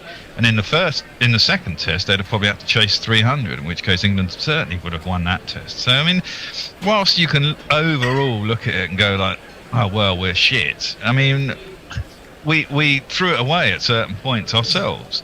We did, and that's what it and you can't overlook those and just say, oh, blah blah blah. And the other thing, and the thing that annoys me about this is all about the batting. No, it's as much about spin bowling. Correct. You have inexperienced spin bowlers. Look, Jack Leach is better than Bashir, but they're both reasonably inexperienced in those conditions, right? Leach much more so than Bashir. But you look at how Sajid Khan and Noman. I mean, they're not massive spinners of the ball. I mean, Noman's a roller, but the wickets are helpful, right? But what he does varies his pace massively. I mean, there's a 20 km/h difference between his fastest balls and his slowest balls, which is 15 miles an hour. And if you have control and you can get it up and down at those different paces, you're going to flummox even the best batsman. I mean, that's what you do. That's your job as a spinner, right? The thing I would say, sorry, I think the first thing says, I don't think any of us had problems with Pakistan, doctoring the pitch, if you want to use that term. No. I think that's using home advantage. I think that's okay. My point with the laying on the batting, obviously there's an element of the bowling that has to come into it, but I don't think we necessarily bowled badly. I think we were tactically poor at time, and obviously Bashir, I was commenting on at the time, is just very inconsistent with his lengths, and Leach doesn't vary his speed enough, so they're learnings that they need to take. But I mean, if you look at, Pakistan scored 344 in the first innings of the last test and 366 in the first innings of the second test. I mean, they're not mammoth scores. We haven't necessarily bowled that badly. I know the pitch is turning, so we could have dismissed them for a bit less in each instance. But it's not like they were knocking 500 out. We kind of always looked in the game until that very flat period after lunch. But this is kind of where I was going, because you've got a few things that aren't about the batting. So possibly, I think, Billy, England were 60, 70 light, having had first use of the track. So that is very much about the batting. Jamie Smith was the saviour there. But remember, we had Pakistan. England had Pakistan at 7 for 177. Yeah. Now that was sound Australian there, 177. Yeah, I think I did it the wrong way around. That's because I'm reminding myself at it on Crickington. That's the way they have it. But 177 for 7. England just seemed to let it drift, and that's where a combination of bowling inexperience, fielding mistakes, and frankly, and this is where I think the Ben Stokes discussion is quite an interesting one, he just didn't have his mojo. There was a time where England would have tried everything under the sun. They would have been on all sorts of funky fielding positions. They would have done bowling changes. Ben Stokes, even on a spinning wicket, would have said, fuck this, I'm going to bowl myself and give it a go. None of that happened. And for a weird period, England just were like a rabbit in headlights, as who was it? It was Saud Shakeel. Shakeel made most of his runs in 1s and 2s, and we didn't do anything to stop him. That was just weird. Constantly we let them. We let him play, shall we call it, the Joe Root role, and then you had both Noman Ali and Sajid Khan run a ball 48, fantastic. But we let them wriggle away, and that is a problem that has been England's problem for years, since McCullum and Stokes took over, because they've always backed themselves. They've always said, we don't care what the other guys get, because we reckon we can always chase it down. And that constantly, if you look at the record of all test countries since I think 2022, the tail against England in all tests, all countries, averages about 19. The next highest would be 17 or 16. So England have a absolute problem putting away the tail when they've got a team down. They rely on the batting to bail them out, and bailing them out on turning wickets is a heck of a lot harder than it is on soft, low, flat tracks. And that's and we wouldn't be having quite the same desperate discussion about the batting if the batting hadn't been exposed by a very below par performance, really, by the captain to a certain extent, when even he admitted he just lost the plot. McCullum has gone to his defence quite rightly, but the fact is, he's saying we need to put an arm around him. There's some of the language there that just suggests all was not well in the Ben Stokes world to me. When I hear what the sort of language coming out of the camp, it's very defensive of Ben Stokes, and kind of admitting he wasn't on his game as a captain or as a batsman. Maybe they impact each other, but things he should have probably been on top of. On this occasion, he wasn't, and it would have been a different game if he had been. I think the fielding positions was the most obvious thing for me. So often, I mean, he almost usually changes the field after every single ball. Pretty much, he'd get the umbrella fields out. He'd do such as. I mean, I think he was unfit to bowl personally. I mean, there's literally no reason for him not to have bowled. I mean, Shaquille, I think he was at 70. Other than the fact that it was a rank turning pitch. But when they were knocking it round and in no trouble, at least give yourself a couple of overs. Try anything different. Try something. Give them different things to think about. I think Shaquille, his 100. I might be wrong here. I think he had 70 singles in it. Yeah, he only scored 4 fours in his 100. Yeah, the most singles ever in a Test century, I think. Might have to fact check that. The thing I'd say just about, because England batted first in that final Test match, and I know you're saying it's a big advantage, but I actually think that first session and England were, I think, what is it? We were 118 for 6. I think that was the session that the pitch played the hardest, to be honest. Yeah, I mean, Ben Duckett, the delivery that Ben Duckett got was extraordinary. I mean, it just rolled it on the floor. Yeah, it was only the only real pea shooter. But then that gets into your mind, though. Yeah, that gets into and your it was mind. up top, but it was the only real one. I mean, it brings you on to the other discussion apropos the batting, is we just don't face quality spin bowling often enough in those conditions. So losing in Asia is not a surprise. And that's why Pakistan's complete change of gear and tactics and approach, and everything from fan heaters to rakes. There's Hyderabad gardening school of 2017 in my book, but it works, didn't it? Yeah, With but I the mean, tail. Oh, go on. well, I was going to say, I mean, it's not just us. I mean, South Africa. Yeah. Basically the Western nations that play on hard-fast wickets, Australia, South Africa, New Zealand, are struggling in those conditions as well. Okay, New Zealand we'll get onto later, but I mean, in general, I mean, when England go and get hammered in India, we always wait for the next Australia series and hope they do worse than us, and generally they do. I mean, South Africa are fucking useless against spin. It's two parts of the world that are very different, right? You get an Asian team, you get Pakistan or Sri Lanka or Bangladesh going to South Africa or Australia. Equally, they struggle on fast bouncy pitches because they don't get it. I mean, that's the battle of international cricket, right? And how many teams are winning away in opposing conditions these days? You look at the records over the last 10 years or so, it's very, very, very few. So putting it all on the side and saying, oh, we're just shit is really... Can I point? Quite how many centuries do you think Ricky Ponting made in India? Just we weren't in India. Quite a few, but one. Oh, well, there you go. Okay, and how many has Joe Root scored? I mean, he scored quite a lot. Exactly, a lot more. Yeah. I mean, Joe, I can think of 2 double hundreds he scored in India in the last 2 series. He scored 3 centuries on the bounce in Sri Lanka last time. So I mean, there are players who do play it well, and it depends upon the quality of spin bowling you're facing, the pitch, and all sorts of things. But I mean, I think people just get a bit overboard. We lost, and I do think at the end, Baz was quite right to say, well, okay, we lost, but let's put it behind us now. We're off to New Zealand in 3-4 weeks' time. Yeah, but there was other interesting language, chaps, particularly around Ben Stokes, that we haven't heard before. He was saying things like his captaincy wasn't what it usually was. He wasn't screwed down, and the feeling was he'd worked so hard to be fit, he'd taken a lot out of himself. So, but was essentially undercooked. He couldn't bowl himself, could he? He's disappointed, said McCullum. It's our job to wrap our arms around him and help him.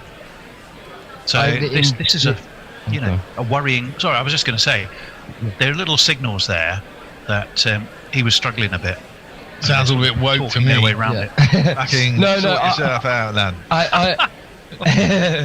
I agree, Tony. I think that injury, I mean, with all injuries, they never really want you to know how bad it actually is, and I think that injury was obviously worse than originally feared, that originally came out, and he would have worked incredibly hard to get fit, as you said, and I think all of that's right. And you know, a series in the subcontinent is incredibly draining, or so it seems.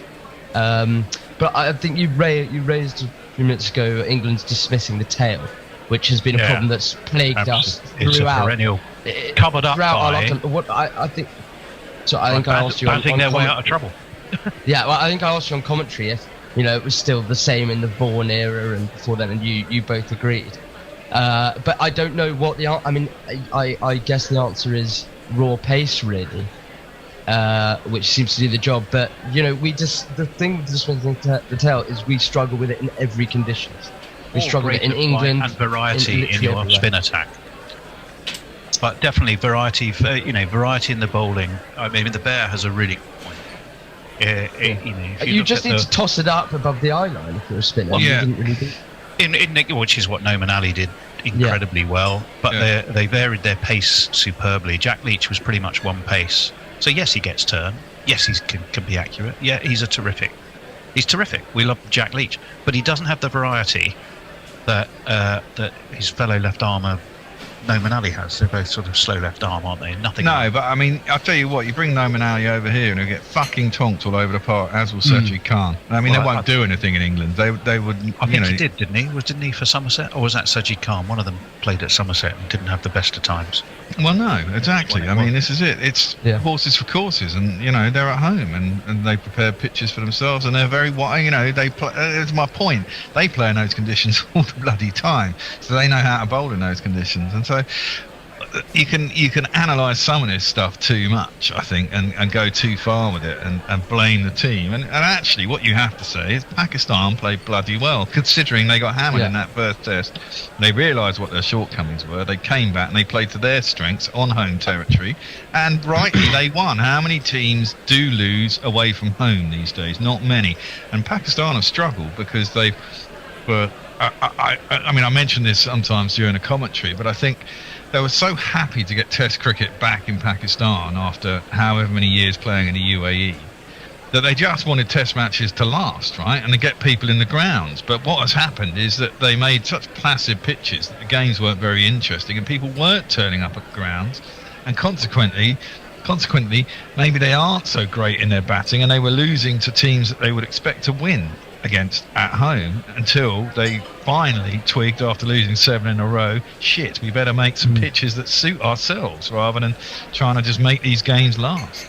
This is a Ladbuck, the new way to get rewarded from Ladbrokes. And these are the 100 million Ladbucks we'll be dropping for free at Ladbrokes every week. Collect them on our daily free-to-play games to choose rewards like free spins and free bets. Plus, you can even use them to play your favourites for free in our Ladbucks arcade, like Fishing Frenzy and Gold Strike. Ready to start collecting? Play for free at Ladbrokes to get your rewards. 18 plus. Ladbucks expire. Minimum 10 Ladbucks to play in the arcade. No cash equivalent. Full T's and C's apply. BeGambleAware.org. I mean, I think you have to give a lot of credit to... We all ribbed and took the mick out of Pakistan's selection committee, 13-man selection committee, without the captain or coach getting a vote. But, you know, to drop Babar Azam... Shaheen Shah Afridi and Naseem Shah is massive calls, and they did that, and it's worked. So it's props to them really.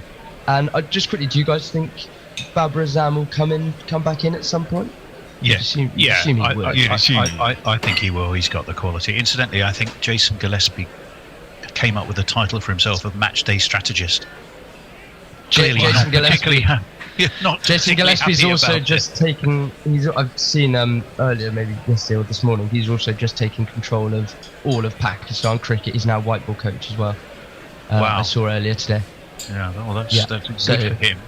Yeah. Let's before we come on to the sort of how it affects selection for New Zealand and perhaps the Ollie Pope conundrum. I mean, we found Brendan Cast had a great first test. when we needed a bit of extra pace, when we needed a bit of extra pounce. He had a on good second pitch test as well, suited actually. us to do it. Yes, he did play in that. I thought we went into the second test. We probably should have gone for more spin earlier as soon as we saw the way the runes were going. I think, nonetheless, we missed a trick in the second test. Well, they went all spin, we didn't, and look what happened. Well, they did, but actually, you look at the first innings. I think we took 5 wickets with pace. That's what I was going to say. Yeah, and there was the glaring drop by Jamie Smith, which was off Bryden Cast. There was another drop as well, didn't Bashir drop one down at long leg, or was that in the first test? Can't remember. He did. No, I think you're right. Second.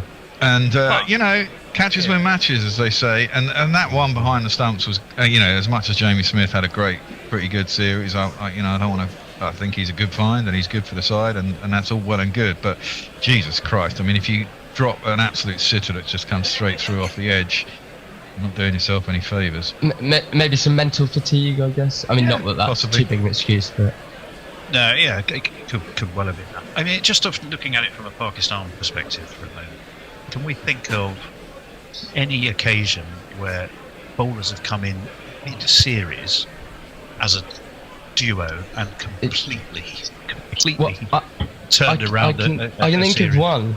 I can think of Axar Patel against England for India when he came in 2022. He completely changed that series. Yeah, on his own, but not as a duo. I was thinking duos, pairs. I mean, yes, you can go. You've got Wasim and Waqar. You can have Laker and Locke if you want to go back as pairs. For series as a whole, I mean, you obviously have Lilly and Thompson. You name any pair. Broad and Anderson quite clearly would be in there. So, yes, to kind of duos of bowlers for sure. But who, other than those two, I mean, you could possibly argue Wood and Wokes in the Ashes, but in the end of the day, due to the Manchester rain, we didn't win that series. We won morally, Tony, don't forget. Yeah, okay, we won the moral victory. Moral victory. But I was really struggling to think of anybody else as a pair of bowlers who had completely changed the narrative of a series more than those two have done. Quite remarkable. They took 39 or 40 wickets in 2 games. The only other wicket was a leggy. Can't remember his name now. But I mean, that's it. 39 or 40 wickets is incredible, as you say. I mean, I can't think that. But we watched Sajid bowl his first over, and I think I think I was on commentary time, maybe with Tony, I can't remember. But we all immediately thought, that's some intensity. That's what Pakistan needed. He would immediately bang up for it, chirping away, big celebrations, and it just lifts everyone in the field. Yeah. And he bowled well. He did bowl well, but it's extraordinary. As I say, 39 out of 40 wickets is an unbelievable achievement. And hopefully, I don't know where Pakistan's next Test series is actually, if any of you know, but hopefully they can continue the momentum, because I think Pakistan playing well is good for the game. Yeah, I agree. The first test, England 823 for 7 wickets. Next 2 tests, 814 for 40. That's how dramatic it was. What about? Yes, now we do talk about England technique, and no, they don't face enough quality spin. And yes, if they're playing red ball cricket, the fag ends of the season, then they're not likely to, and we know all of those problems. But all that, you normally mark Ollie Pope down as a player who can play spin, and as you would Stokes. But Pope, what was it? Scores for the series, poor old Ollie, 0, 29, 22, 3 and 1. Well, add to that his woes in the summer against Sri Lanka, where the weight of captaincy seemed to weigh him down. Due a break, or do they stick with him? Since his 196 in Hyderabad, he's had 23 Test innings and only averages 26. In Asia, he's had 13 innings, only averaging 13 without ever reaching 40. Which is extraordinary, really, when you think about it. My problem with Ollie Pope, we made that 196, and everyone thought, because he was under pressure before then, under quite a lot of pressure, and he made that massive 100, and everyone thought, he's back, he's brilliant. Is he just one of those players that turns up every so often, makes a massive contribution, everyone, and that saves his bacon for the next time until he really needs it. My problem with Ollie Pope is his low hands. I think it gets him in a lot of trouble. I know the dismissal that he got in his last innings of this series was a really nice delivery, a lot of drift and turn and bounce, but his hands were so low to the ground, so he gloved it through, and I think the low hands are going to be a big problem in Australia, and we've seen it before. He's struggled in Australia, as of all England batsmen. But on those bouncy pitches, all they need to do is get it up, around the kind of glove area, or a bit lower, and he's going to nick it behind. But I think he's got the New Zealand series, and he's got the start of the English summer. So excommunication for the Pope is not until after New Zealand, if it's going to happen. I mean, generally, when you look at look at the Bazball era, we still won more tests than we've lost. We've lost a lot of tests in New Zealand, in the subcontinent.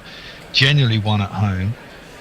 We won away in Pakistan last time we were there. The win-loss ratio is pretty good, except for against the top two teams, which are India and Australia. India away was terrible. Australia at home was 2-2, but out of all the losses, I think before we went to Pakistan, we'd lost 8 tests in the Bazball era, of which 4 were in India and 2 were against the Aussies. Every other test series in that thing we've won quite comfortably, and therefore I think part of it is not changing a winning side. In some degrees you go, well, we won, so why are we changing the side? But I mean, Ollie Pope is a problem. I would like to see a change. I think he probably does need a break. The problem is, who the bloody hell do you pick instead of Ollie Pope? I'm not into this putting Root up at 3. I think you leave your best players where they're scoring their runs, right?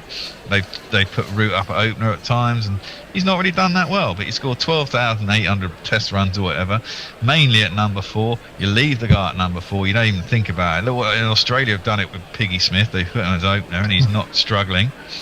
So, I mean, if I was Australia, I'd be putting Smith back down at number 4. Yeah, they are putting him down at number 4. And that's wise. The thing I would say is, Jamie Smith isn't touring New Zealand at all, is he? So I think that'll be really interesting. Exactly. So they get to look at Jordan Cox. I think Smith, for me, I mean, obviously he keeps, so it wouldn't necessarily work. But I think Smith, for me, has the potential to be a number 3. I think he's shown the ability to start his innings cautiously and then adapt and chase through the gears. And we'll have to see how good Jordan Cox... I mean, where does Jordan Cox usually bat? Does he bat kind of lower middle order where keepers usually bat? That I couldn't tell you. I don't think he bats at 3.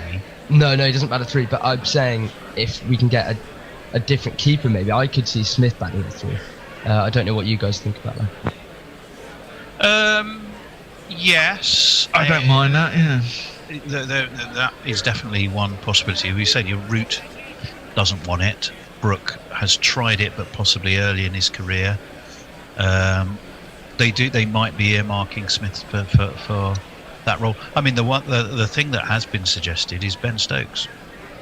If his days as a bowler, a genuine all-rounder, are going to become less and less due to fitness, and England need a bit of solidity underneath and a highly aggressive and adventurous opening pair, is Ben Stokes an option? I think it's something they might well consider. There must be a number 3 around the country. Well, Stokes scored that extraordinary 50, didn't he, in that winning chase? It was unbelievable. To win, I don't think there are many number 3s knocking around actually, Bear. I think we're kind of stuck with potentially looking in the squad, or obviously we might see something different when the county season starts. The Hampshire in me cries for James Vince to get another shot. Oh, but, James Vince. 27 out, driving 27 edge. Yeah, exactly that. Although his career might have changed if he hadn't run himself out in bloody Australia. He was on 80s, idiot. But I mean, he's, I mean, I do like the idea of looking forward and not back. I will say that. But there has to be someone you blood in who you can bring in who's positive, possibly at that number 3 position. I mean, Ollie Pope does look cooked at the moment. Maybe he'll do something in New Zealand. I like Ollie Pope, and I always had high hopes for him, but they're starting to wane for me now. He's and I think 26 it's worth trying to find still, someone. isn't he? Yeah, he's still pretty young. You could still give him a little break and just see if he comes back. Because the problem, Did of course, England not is, do him any people favours don't by play giving him enough the county captaincy? cricket anymore. Well, I think I said it at the time. Michael giving him the Vaughan's article was absolutely shocking. I can't remember which paper he wrote for. Probably the Telegraph. It with, That's Michael Vaughan. but basically saying, Brooke should be captain, Pope's not fit for etc, etc, etc. And I just don't think that kind of noise would have helped. I mean, maybe he isn't a future England captain. We've seen Brooke do it in the Australia series and in the 100, so he's a possibility. I mean, you have to have a so line hard of to tell looking in from the outside, but his body language as a captain didn't quite seem to convey a man who was fully happy in his job. I completely agree with you. But also it changes his job batting, because your mind's immediately on the field and then England lose an early wicket and you've immediately got to come out again. And I don't think that's helpful. And of course, with that unfortunate Ben Duckett finger dislocation, he immediately put his hand up and said, I'll go out and bat, and spanked one to mid-wicket and got a duck. And of course, if that goes for 4 and he manages to make some runs in the first test, then the complexion of the series for him might have changed. But we'll never know. It's kind of sliding doors moments. Yeah. Okay, let's move on, shall we? And shall we think a little bit about the extraordinary performance of, New Zealand, who's having a fabulous time recently. I mean, we talked about the women's T20 final last time, I think, and that was a fantastic day out. Then they win the America's Cup and they win the first test. But they went on to beat India in India. As we said at the beginning, that's the first time in 18 series. The last time India lost in a series at home was when England beat them, Panesar and Swan, et al., in 2012. So that's 12 years. That's 12 years, isn't it? It was quite a fantastic effort by New Zealand. Are India just a team that's not over the hill, but some players there, the best days are behind them and they might be looking for a refresh? Or was this just a one-off? What do we think? I mean, I think a hell of a lot of credit's got to go to New Zealand. To be honest, to come in and perform like that is simply extraordinary. I mean, India getting out for 46 in the first innings of the test, of course the first day had been washed out. Sets the tone, doesn't it? Completely washed out by rain. But the thing about that 46 is I obviously, as I'm sure you guys did, watch the highlights of it, and most of them were really, really terrible dismissals. It wasn't like when the Aussies got out for 60 and Stuart Broad got 8 for 15 and they were all nicking behind. They were truly terrible swipes and mostly caught. And I really think that set the tone for the series. And then for New Zealand to score 402 and win by 8 wickets was unbelievable. But you kind of thought, England took the first test off India and got hammered. You kind of thought that the same thing might happen. But no, New Zealand were magnificent. And wasn't that under Blundell's captaincy, am I right? Yeah. Yeah. And I mean, it can't be often that a team goes to India and 2 of their bowlers are in the top 3 wicket takers for the series. Mitchell Santner, 13. I mean, to me, he just ambles into the wicket. The Bears are better critique of bowling than me. Bowlers to excite. You don't put him in your top 5 globally, and yet, look at what a performance! What a performance! Well, it's interesting, isn't it? to win them the series. Yeah, exactly. He got 13 in that last test. But it's interesting when 13 last test. When you look at the difference between actually how you bowl in Pakistan and India, actually is quite interesting, because in India you look at someone like Jadeja, doesn't really vary his pace or his flight. Well, certainly not his flight, and his pace doesn't vary that much. In India, you get Washington Sundar, you get Axar Patel. The wicket does so much, and it has a variable bounce as well. So what they tend to do is just bowl actually quite fast, quite flat, and let the wicket do the work. Whereas actually in Pakistan, it was as much about flight because the pitch was so slow and low. Slightly different in India. And Santner is very much give it a bit of darting, and let the pitch do the work, and it's been very successful. I mean, it is interesting. You wonder whether India just expected to roll New Zealand and kind of got caught on a hop. The thing that interests me with India is when they play test matches, I always wonder how much do the players really, really want to be playing test cricket. It's kind of always a question I ask myself. I think the crowds were okay for this series, but I don't know, for some reason you always get the impression that they'd rather be playing white ball stuff and rather be playing the IPL. I think it's potentially different when they come overseas to England and maybe Australia, but for a test series like New Zealand at home, I don't know, are they really up for it? Well, that's interesting. Maybe not. I mean, they certainly seemed to play like they weren't. It was very carefree. It's almost like India decided they're going to play baseball too, and it failed them drastically. I mean, they're all exactly as you said. I mean, Indo was saying on the WhatsApp, wasn't it? It's time for a change. Some of these guys have got to go, and blah blah blah. Bowling seems to be okay, although apart from Jasprit Bumrah in the pace department, I guess some of the boys are coming to the end of their careers. I mean, they had Arshdeep Singh was in the squad, wasn't he? But I mean, I guess Shami's getting old. He's injured. Shami's not been taken to Australia either. Yeah, he's been dropped. And you've got what's his name? He was really good for a couple of years. I can't remember his name. Siraj, you think? Yeah, I'm thinking Siraj. Yeah, I mean, he seems to have gone a little bit off the boil. You've only got Bumrah left of what was a very good pace attack. It seems to be on the boil still. And obviously you've got Ashwin and you've got Jadeja, and they're knocking on the doors. I mean, they must be 35, 36, 37, the pair of them. So I don't rate Axar and I don't rate Washington Sundar as much as I rate those two. So maybe there are some changes that have got to come through. I mean, KL Rahul's knocking on and is inconsistent. Jaiswal looks the business. Rohit's been out of form as far as I can see for quite a while now. Well, he's averaged 15, I think, in the series so far. Doesn't seem to really care that much. Virat doesn't score as many runs as he used to these days, So I mean, they for him. And they often start their tail. Sometimes they have Ashwin at 6. That's quite a long tail if things don't go your way at the top of the order and you can get through at the top. So they got some issues of their own. I wouldn't be surprised if Virat. Well, I mean, he might want to retire at home. I wouldn't for Test cricket. I wouldn't be surprised if England in the summer is his last overseas tour. I don't know who they'll have in India at home, but he's 35 now, I think, and he might just want to focus on some franchise stuff. I don't know. Let's not forget, it's not the end of that series. There's a test at the Wankhede. The third test starts at the Wankhede on Friday. Yeah. How do you approach that if you're India? I mean, to me, there's two schools of thought on dead rubbers.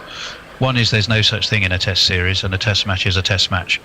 If I was India, I'd be busting everything to win that and at least get something back. Well, the World Test Championship, Tony, as well. They want to be in the final again, don't they? Yeah, I'm just trying to get up the table. England, of course, had. We got a lot of points deductions, but people would think we had somewhat of a shout before we'd be beaten. India are currently leading that on 62. I don't know how much attention people really paid to this, but India are currently leading on 62. They do it as a percentage, so 62, Australia 62, Sri Lanka 55, New Zealand 50. And it's the top two that we'll face in the final, which I think is middle of July at Lords. So England would have loved to have been there. I don't think it's feasible now. I think it wasn't when we lost to the last test to Sri Lanka. We were out of it. If we'd have won that last test to Sri Lanka, we'd have had to win every possible when we were sloppy again with the bat. When we were sloppy, we were sloppy again with the bat. Yes. Rashin Ravindra, and by the way, what a star turn he is. Again, he's been absolutely fantastic for them. So you put him next to Santner and Conway and Henry. Sarfaraz Khan really was the only Pant, I suppose. Sarfaraz and Sarfaraz Khan were up, and Jaiswal. Those three emerged with enough credit. I think Virat Kohli wants to get a few runs under his belt. But Ajaz Patel as well, Tony, didn't he? Did he take 10 for an innings and then was dropped? Yes. Or something? Yeah, he took 10 for the last time he was in India and then was dropped. Yeah. Well, because he's the second spinner and everyone takes a second. It's like us taking, You know, we've got Bashir as our main spinner now, but every time we go to the subcontinent, you put Ryan Ahmed and Leach in the squad because you need the extra spinners. But generally, anywhere else, you're just going to have one spinner. So, I mean, he is their second spinner when they go there. He always seems to perform those. You know, he had a decent couple of very games. helpful tracks. I think you can be a pretty average spinner in India or some of these subcontinental countries. You can be a reasonably average spinner, and there's enough assistance. Well, Root took 5 for 8, and we all know your thoughts on him. Yeah. No, he's not bad as a third spinner. I've always thought, he's a bit of a golden arm when he's required. You know, he's even done it in places you wouldn't expect him. When the odds are against, he's come on and got a cheeky LBW or something. So he's useful, especially when you're in places where you don't need a second spinner, but innings are dragging on and you just want to change it up. He is a useful man to have there. Right, well that's probably we should move on. England will be starting a new series. We of course will be there to watch it. It's going to be an interesting one, I think, the white ball series against the West Indies. I was struggling post test series to sort of get some enthusiasm up for it, I've got to admit, but I think the squad selection for England has got enough interest in it because they're clearly trying things out. You've got no Butler, but he's injured still, isn't he? Livingston, not certainly for the 3 ODIs. They hope, I believe, he'll be fit for the T20s.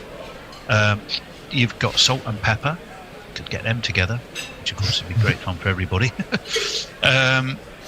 But you've got, if you look at the makeup of the England squad, it's clearly an invitation for some people to put their hand up and, make a case for themselves, isn't it? I mean, there are a couple of people. There are a couple of people I'm really, really excited to see. One of them is John Turner, Hampshire boy. He's a decent bowler. Earmarking him for a Test debut at some point, I think. But the person I'm really excited to see watch bowling. He's a Johannesburg boy, by the way. Yeah, well, But he plays but he does play for Hampshire. I'll give you that. He's Jaffa Chauhan. I think that's how you pronounce it. Yeah, the York, who had a fantastic blast, didn't he? He did, and his people who don't know, he had a 90-minute net session with Joe Root. He was so impressed with him that he recommended the Yorkshire coaching staff to sign him. Well, there you go. A while back, I think he got Root and Duckett out with Googlies when he had a net session with him. Well, so I'm excited to watch him, Bob. Further proof that they can't play spins. Yeah, good point. If that was prep for Pakistan series, then it didn't go so well, did it? It really is an experimental squad, isn't it? Christ, I mean, there's hardly anyone there who you think, that's just... Well, at the top there is. I mean, you've got Phil Salt. I think, how did Phil Salt do in the Australia series? I have to say, I'm never that bad, I don't know what your guys' thoughts are on Phil Salt. I don't know. Not consistent enough. Yeah. No, he only averaged 19 in the ODIs, and he averaged 30 in the 2 T20s. He had a highest score an high score of 45. When he comes off, does he come off often enough? Exactly. Yeah. I don't think they like him because he's aggressive, but I don't think he does enough. And our depth of white ball talent in domestic cricket is amazing, and I personally quite want to see someone else potentially have a go. I mean, that Australia series was good to watch. Jacob Bessel, I thought, performed really well. Yeah, I like Jacob Bessel. Hopefully he can have a decent series. Livingston as captain will be interesting. Well, Livingston as captain first, I think, is going to be really, really interesting. And where does Livingston bat? Well, I like Livingston batting slightly a little bit higher because he can be so destructive, but so many times he comes in and just goes too hard too early, whereas if you give him a little bit of time, I mean, he's knocking on a bit. He's 31 now. He had a very good series against Australia. Yeah, averaged 36 in the ODIs, 62. I think Livingston performs best when he knows. I agree with you. I'd like him to bat it, but I think he performs best when he knows that he just has to smack it from ball one. I think he gets his mind in a bit of a muddle when he. I think I remember maybe he came in kind of the 30th over or something against Australia at some point, and he just didn't really seem to know how to play the situation. Well, wasn't that when he came in the 30th over? Wasn't that when he got his 90 or whatever it was? I thought that innings was.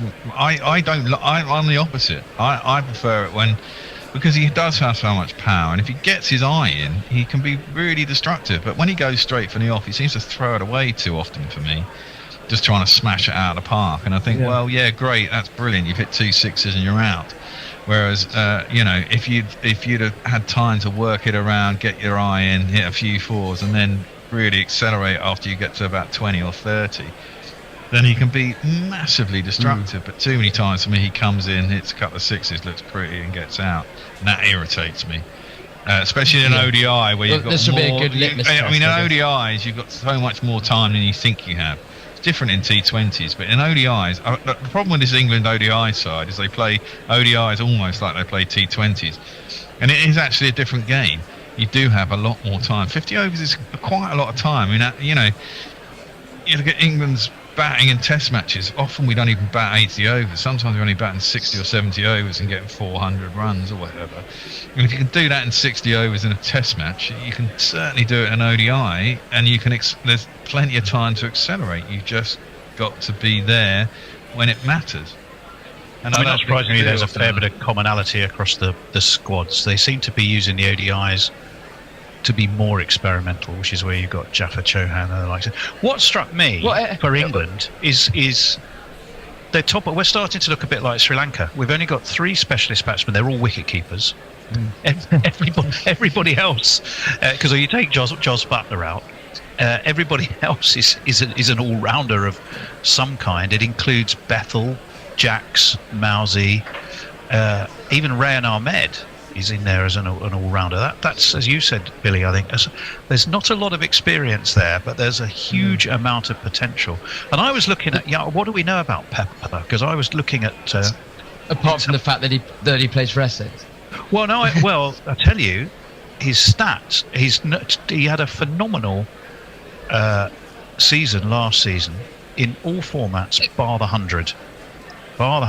In the Championship, he was 3rd in the averages for Essex. Averaged 44, got 115 towards the end of the season against Notts, and then he made 112 in the last game, or the game before that. I can't remember which it was, against Worcestershire. In the Blast, he was the 3rd highest run maker overall.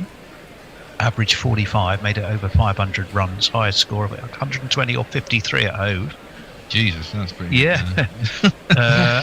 The only thing, as I say, that he didn't seem to do quite so well in was the 100, where he struggled for London Spirit. But the 100, I mean, the thing that of course England are looking towards is the Champions Trophy in Pakistan in February. Exactly. And I assume that's why there's so many fresh faces and intrigue around that squad.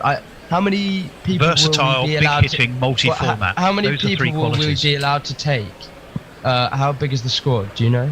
I imagine it's 20. I imagine it's 20 or so. You normally got to whittle it down to 15, don't you? Yeah, I was about to say 15. Yeah. Let's have a look. Let's Google. We'll see. But no, so it'll be interesting for that. And of course, the big debate around that, Tony Bet, is do Stokes and Root come back into that squad? Because I think that's the key, really. I think that changes everything if they come back in. Well, these guys are vying for a few spots.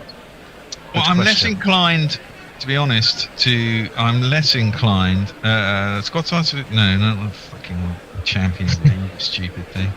Champions League. When we're going to play Harry Brook up front. Yeah. Replace Harry Kane. Switch Harrys. Yeah. No, I mean, I'm less inclined to get Stokes back in. I'm more inclined to get Root back in. I think Root in a one-day side has still got loads to offer. Now, he's not a big 6 hitter, but you don't have to be a 6. He still can though. He can, but he manoeuvres. Look, if you scored all 4s, you'd have a strike rate of 400, and no one scores at 400, do they? So, and the fact is that he's a massively 360 player. He can manoeuvre the ball into spaces, and he is your classic keep an innings together, bat for 30, 40, the whole innings, score 100 at a strike rate of 110, and let the biffers play around him, and therefore you get a good score that is competitive. And I never understood why they got rid of him in an ODI setup. He's still got loads and loads to offer in that, and I would get him back in. I'd be less inclined with Stokes, because Stokes has Look, Root has said he wants to play and has been dropped.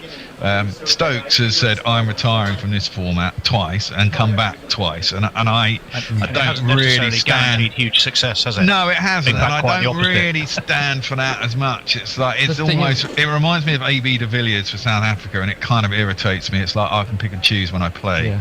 And I don't like that. On the root front, I couldn't agree with you more, to be honest. I think, the scores in the World Cup in India weren't that big. A lot of the time, 250 was enough, and 250 would definitely get you into the game. And I think that's what Root offers you. You know, he can strike at kind of 100 or even 90 or a bit less so easily. You don't need to be striking at, 120. The games will be they're pressure cookers. It's on a massive global format, big tournament. 280, I reckon, will win you quite a lot of games, and that's why I think Root has to play. I'm totally in agreement, and exactly that. And if you've got the biffers around him, then that's fine, isn't it? Yeah. Not everyone has to be able to smash it out of the park and give their wicket away. You need someone who stays there and constructs the innings that allows everyone else to play their game around somebody. I mean, that's why Kane Williamson is still playing for them, and why Virat, although Virat's probably a bit more destructive, but why he still plays for India. And these players are always picked in certain sides. You can afford to have one player who's a little bit slower but is crafty and wily in your batting lineup. Archer, of course, in the squad for the West Indies. Hopefully, fingers crossed, he'll be fit for the Champions Trophy. You'd assume. Progressing his way to the Ashes. That's the plan for Archer. Yeah. That's what everyone wants. Look, I've got to ring the last orders bell, chaps. But before we go, because people have homes to go to, we are, of course, don't forget, going to be there from ball one of that series. And I think you've just got to approach it, guys, in the way I think that England are. It's experimental. There's new mix of talent. There's hands to be put up. There's it on its own. It feels like a series a bit shoehorned in between tests and a bit but when you scratch under the surface and you look at that England team selection, and you look at what a challenge it will be, and the decisions England have to make, and the opportunity for players to put their hands up in all departments, I think it takes on a new kind of interest to me. So ball one, 6 o'clock on Thursday night there. I think that's right. We will 100% be there. So take it one at a time, because there's two series really, two different formats. The ODI series, 3 ODIs. Billy, where's your money? I think 2-1 West Indies. Ooh, I'm going to go 2-1 England. You always do. Well, I went 3-0 for Pakistan. It was looking good after the first test, and then they doctored the pitches, and it turned out I said 1-1 and a draw.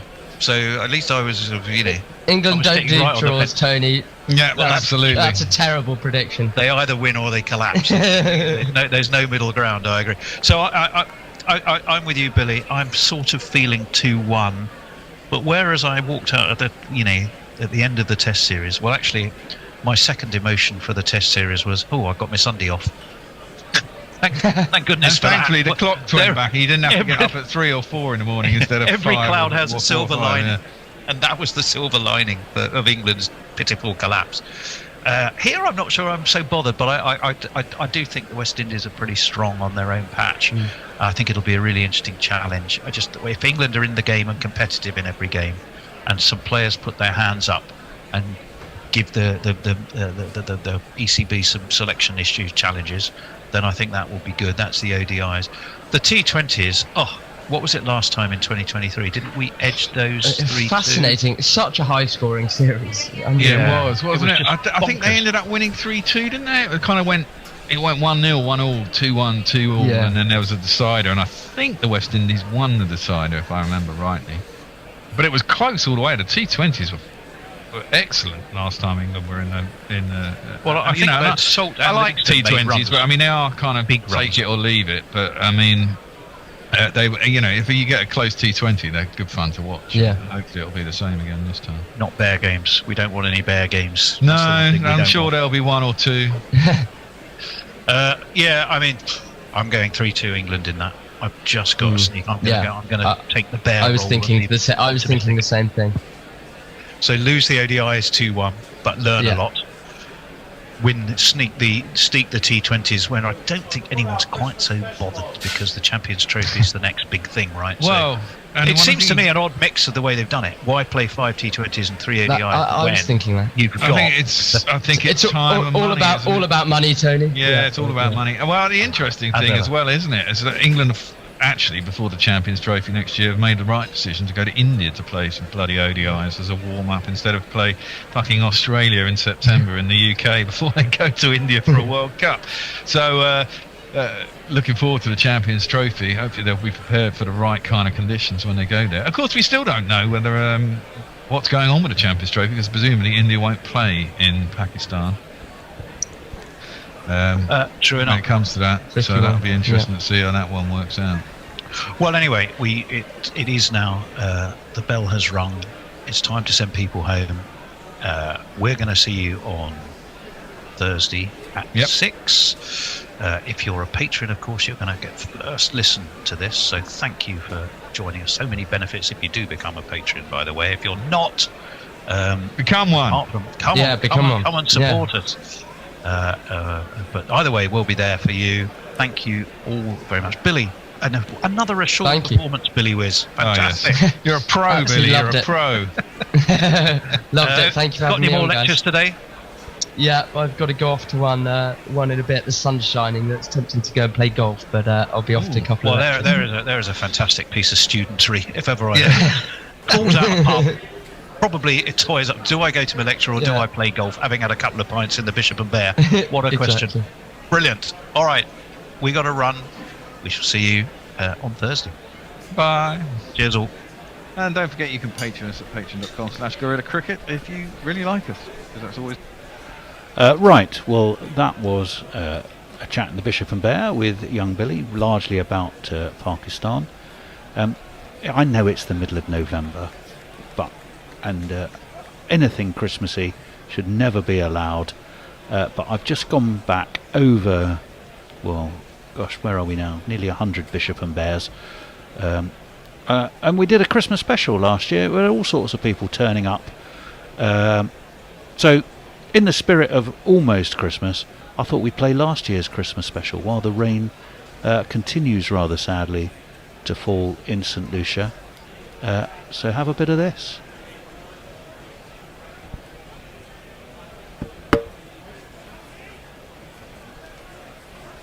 Marks Electrical, the home of big brand appliances and amazing Black Friday deals. We've incredible offers on our washing machines, fridge freezers, ovens, big screen TVs, and much more. Plus, Marks Electrical will deliver next day for free. We've an installation team and we can take away your old appliance. Just some of the reasons we've a 5-star rating on Trustpilot. Conditions and geographical areas apply. Go online to see all our Black Friday deals. Marks Electrical. Why wouldn't you? This episode is brought to you by Pepsi Max. With the UEFA Champions League kicking off and a brand new format for the new season, you got to wonder, will anything ever be the same? Well, one thing you can know for sure is that Pepsi Max, as proud sponsors of the Men's and Women's Champions League, will be cheering from the sidelines like never before. Pepsi Max, thirsty for more. We've had the Ashes! We've had the World Cup! We've had a bunch of stuff we've already forgotten! It's the Bishop and the Bear! Christmas edition! 2023! Marvel at the wit! Wonder at the wisdom! All things cricket! Who was a hero? Was it Glenn Maxwell? Who was a villain? Was it Glenn Maxwell? Who was the biggest clown? Was it the ICC? Relive all the glory, the heartbreak. The technical fuckery that wasn't Tony's fault! Find out as the Bishop and the Bear, with special guests. Bring it all to you. Now, the best B&B you'll ever see. Well, it's Christmas. So where else would you rather be than propping up the bar of the old Bishop and Bear? Well, that's where we are. At least I'm behind it. the landlord's doing his usual wandering around and just glad-handing guests as they come in and spreading bonhomie. And one or two guests might pop in as we sort of do a little review of the year, really. In fact, one of them has already arrived. In fact, I think she'd been sleeping in a sleeping bag outside, waiting for the open sign to be put on the door. And she wants a pint. It's none other than dressed. Unfortunately, this is going out on radio, so you cannot actually see the full elf costume. Looks good, though. Elfin, quite literally in every way. It is the chuckling, chortling Chave. Saint Annie. I want a How are pint you, of Annie? stout, please. You want a pint of stout? We Yeah. can do that. Thank you. It does take ages to pour. You do know that, stout. Yeah, That's the that's problem fine. with stout. That's So why it I may got take a here little early. time. And then I'll put the little shamrock on the top for you. I'll let you know when it's done. Right. So there's. I look back at the year when I thought, well, what are we going to talk about? Well, we won't have time for everything. But if you remember, England started in New Zealand. They went to South Africa. A bit of time in Bangladesh. We had 2 months of the IPL going on forever, and it still ended up with the Duckworth-Lewis final. That was fun. Ireland half showed up for a 4-day test, saying they weren't that bothered about Test cricket. Australia became World Test champions. England won the Moral Ashes. Absolutely. Bairstow went to sleep, and everyone went a little bit crazy. We had a women's Ashes, which was fabulous, but England didn't manage it in the Test, but they hauled it back to tie it in the white ball stuff. The New Zealand never-ending tour just kept coming, and there was more action against New Zealand. Surrey were the English county cricket champions. Of course they were. They're the Manchester City of English cricket. World Cup was just a disaster, darling, as far as England are concerned. And Moody had a stroppy. What's his name? Modi had a moody fit, chucking the cup at poor old Pat Cummings and saying, "There you go, don't put the lights out before you leave." There was still much wobbling in the Windies, and that brings us pretty much up to date. So that's pouring. I can see we have another guest has popped in, and would you believe it is none other than the musical maestro himself, Mog. Hello, Mog. How are you? Being silent. He's on silent. Perhaps he's just going to do his muted contributions in like little 20-second bursts. Well, we're not seeing his picture. Apropos of disinterested. Well, he can't have his pint before me, anyway. Well, he won't. Don't worry. It depends. Yeah. All right, here's yours. It's done. It's poured. Excellent. Thank you. Get your laughing gear around that. Very quickly, let's gallop through a couple of things, and then we'll ask Annie. Oh, here he is. Mog, what can I get you to drink? Friggin' thing. An audio setup that works when I fucking ask it to. Well, how does that come in a glass? Also, Scotch and Coke will do me fine, thanks. Nice. Scotch and Coke. That I have to. Well, it won't be our best single malt. I'll tell you if you're going to put bloody Coca-Cola in it. But I'll Well, it get must you some be- cheapo blend. It must be around midnight where he is. Surely, around It that. is, poor lad. It is 10 minutes past midnight. The things and I he's do. been slaving over the Christmas theme tune for us, which means the poor lad is, barely awake. Yeah, slaving. You can give us the update on that later. Right, let's start very, very quickly. The New Zealand series. I had it marked down as a really interesting series. It was back in January or February, wasn't it? It was only 2 tests. England thumped New Zealand in one and lost the other one by just a single run.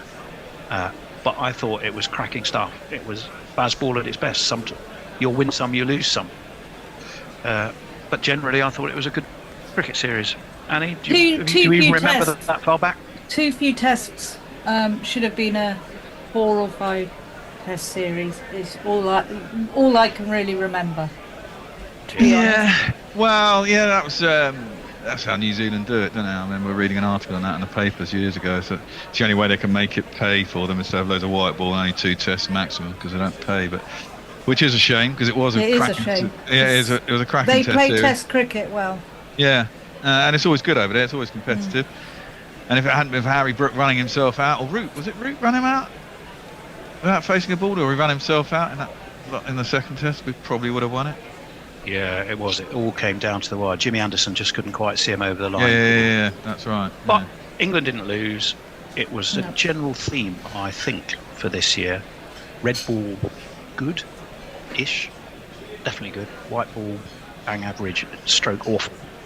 Certainly from an England perspective. Certainly the latter half of the year, Yeah, white ball has been pretty poor England-wise. That said, England moved on to South Africa, didn't they? And Jofra Archer popped in for a quick appearance. In fact, didn't he play 2 in those? I think he might have done, and then that's when he got injured again, wasn't it? Very, very, very brief. It was a 3-game series, ended up as a dead rubber, but if I'm right, that dead rubber, Jofra took heaps of wickets, didn't he? No, I don't know. He took some in one game, didn't he? And it was pretty poor in another, I seem to remember. Yeah, in the first game I think he was, but in the second game I can tell you 6 for 40. That's right. 9.1 overs, and that was in Kimberley, which is why I've written diamonds on the sort of Jofra shoes in my notes, with a sort of a slight nod in the general direction of Paul Simon. It's my friend from Singapore. It's none other than I'm very well. Welcome to the Bishop and Bear. What can we get you to drink? Well, last time you didn't ask me whether I wanted a drink, so it's an improvement already. Must be the Christmas cheer. I'll have whatever you're having, Phil. I'm sure it's very good. Fine. It's a very large gin and tonic. Oh, perfect. Mostly abuse and blame, isn't it? There we are. Right. Well, do you know what? With the weather where I am is better for gin and tonic, I dare say, than where you are. I would definitely go along with that. It's very, very cold where this particular bar of the Bishop and Bear has located itself for Christmas. But there we go. Well, as we've got a few of us here, and we don't know when and who's going to turn up when, I might get you each to just give us a little chat through your heroes, villains. So we went out to 12 of our guerrillas, didn't we, Bear? Mm-hmm. 12 responded. We went out to more. There will be a severe marking down and telling off for those who didn't respond. But we were looking When did at you send that? ages ago.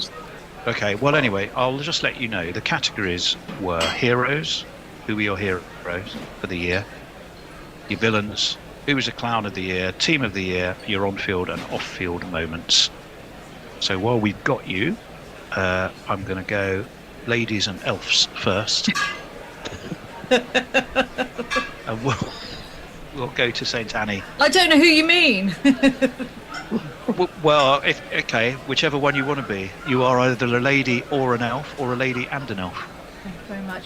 Do you want me to just run through my list, or do you want to go for hero first, or what? No, you can just give them to us, and we can agree or disagree. Then come the end, probably after you've totted out the pub on your elfie shoes. Yeah. Before I do, could I just have another pint, please? Because I'm only here for a little bit. So Jesus, I are you next the first? I know, yeah, I really do. Need it. Good. I'll do my best. Thank you. You're not driving the same home, again? are you?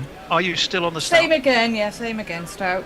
Yep. All right, well, again, so you'll have time to give us your heroes and villains, etc., while it's pouring, won't you?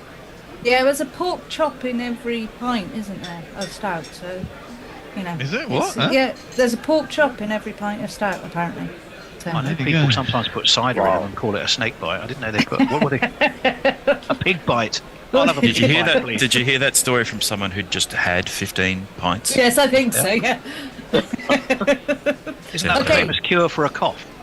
While you're pouring my 8 or 9 pints of Guinness. While you're pouring my pork chops. You're not living my joke. Will that cure my cough? After those, you won't dare cough. Do you want me to tell you? Yes, go on then. Go on. Right. So my hero was is Kevin Howells for promoting county cricket and being a really great voice on the radio. Villain is KP because he's KP and he's a. Yes, he went all quite potty-mouthed in your little note about him. The clown is Andrew Cornish at Middlesex for not having a clue how to be a CEO. Team of the year, Surrey, winning the championship and Manchester City of county cricket. Yeah, exactly. On-field moment, James Rue getting a double century when he was only 19. Very, very impressive. And off-field moment of the year, the MCC members acting like schoolboys. It was just to show what they actually are all about. Well, there's some good ones there. I can tell you that those MCC members pop up a few times in everyone's guesses. I can tell you also, though, that not so much James Rue and the other one. No, well, funny that you mentioned. But that's fine.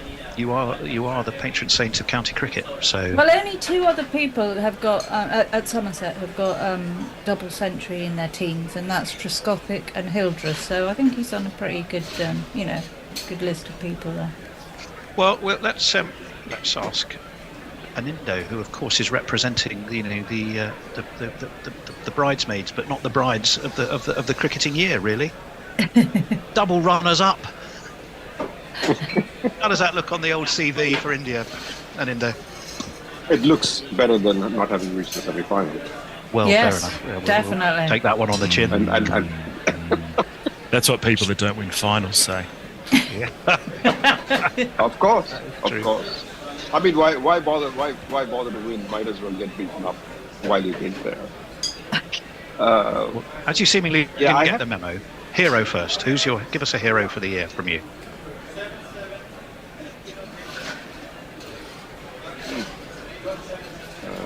You haven't got any heroes? Can I have my pint while he's thinking? Yeah, there it is. Yeah. I shall shoot it down the bar like it was a Western saloon. There it goes. Oh, just got it. But I'd go for Virat Kohli. Virat Kohli. I think he had 3 very bad years, and then to come back and play the way he did this year. I think that's fair enough. I think he's had a very good year, and he's proved a lot of people wrong this year. Yeah, no, I agree. And he kindly went and got himself a ton. Well, exactly at the moment you and I were enjoying our this is true. our curry in Singapore. So well done him. Exactly. Villain. Give us a villain. Who's your villain for the year? Travis Head. Ooh. Okay. What, because of the final? You're still bitter? 2 finals. Well, yeah. 2 finals, don't forget. All right, so fair enough. That's from a uniquely Indian perspective, I think. Of course. And he gives the county perspective. Yeah, I think that's fair enough. Dues. Who have you got as your clown of the year then? Well, it would have to be Tim Curran, Bob Curran, whatever. Oh yeah, it is now. Of what he's just done. What did he do? Just spectacular entry. He may have also called the umpire a fuckhead as well. Did he? I love the way he elbows the umpire around, the umpire standing there like, don't. I haven't seen it. Have you not seen it? Oh, no, I haven't seen video. it. He looks like a right dickhead. You go on Twitter, I think it's Channel 7, which has the video there. So it's easy to find. Yeah, if it wasn't so stupid, it would be fine. I don't even know why I'm asking you the next one. Team of the year? Team of the year? Australia. Ooh, wow. Wow, never say an Indo's not magnanimous and fair. Yeah. Magnanimous and fair. Well, yeah, I mean, they've earned the right. I mean, if you take out county cricket then and look at international cricket, then nobody's played the way they have all year. On-field moment? On-field moment... For me, the on-field moment actually was, again, back to Kohli, but the final, the India-Pakistan T20 match, the last one over in which he went berserk and, against all odds, India won that match. I don't know if you remember that. I mean, he hit Haris. From that point on, Haris Rauf had the worst year of his life, from that over on. Okay. I mean, he was destroyed as a bowler, honestly. I mean, for the rest of the year, he was so bad for the rest of the year. It was not funny. And off-field moment. I can tell you, everyone interpreted the question on off-field moment in all sorts of different ways. But off-field not moment, always related to cricket, but there we go. No, but I would have to agree with that. I mean, that was just ridiculous. The whole MCC. All right. That's a good selection. And while we've got Mog, and who's the guest sitting on your lap there, Mog? This is Azriel. Oh, right. Azriel. Azrael. He's my financial advisor and fitness guru. Is that from Dark Materials, Azrael? No, that's from the Angel of Death in Abrahamic religion. Of course. Of course. Can I get him like a saucer of milk, or would he prefer blood? Prawns. He likes prawns. A saucer of prawns. I could do some cocktail crisps. You could try. Give it a go. What do you think? No, he's not looking at you now. I've got some notes because I couldn't remember what I'd written down. Who have you got, Mog? My hero. Sorry, Mog. Sorry. Your answers are not going to be in the form of a jingle? Would you like me to wrap them for you? The Christmas jingle is in for the it. post, apparently. It's under construction. I sent it like hours ago, Tony. Go for it. Did you? Hours, I tell you. Somehow arrived in the Bishop and Bear, yeah? Disappointing. Probably just as well because it might be a bit shy. Anyway, my hero was Omar Ali. He plays in the ECN T10 competition, and he made 200s on the one day. Okay, you're all big fans of ECN T10. Not necessarily, but doesn't he also play for Shropshire or someone like that? Have I got the right guy? Plays in some minor counties leagues. What is ECN? Sorry, I'm a bit lost here. Can we go back to the basics? ECN is the European Cricket Network, I think they're called. And they basically just play a bunch of T10 games between. And you got countries. hundreds in it. Yeah, got on the same day, no less. That's quite impressive. On the same day. I think. I probably should have researched that a bit better. I really only put that in there to piss off people that don't like T10, but Messi's not here, so. He won't have got the memo. He'll be sleeping, and then he's going to turn up, knocking on the door of the pub after we've sent everybody home. I know what's going to happen. Yeah. That'd be disappointing. That's life. Who's your villain? My villain is Glenn Maxwell, because he made all those runs against Afghanistan and robbed them of a famous victory. Yeah. Which I can't forgive. I mean, it's the greatest one-day innings of all time, but he's a horrible man for doing it.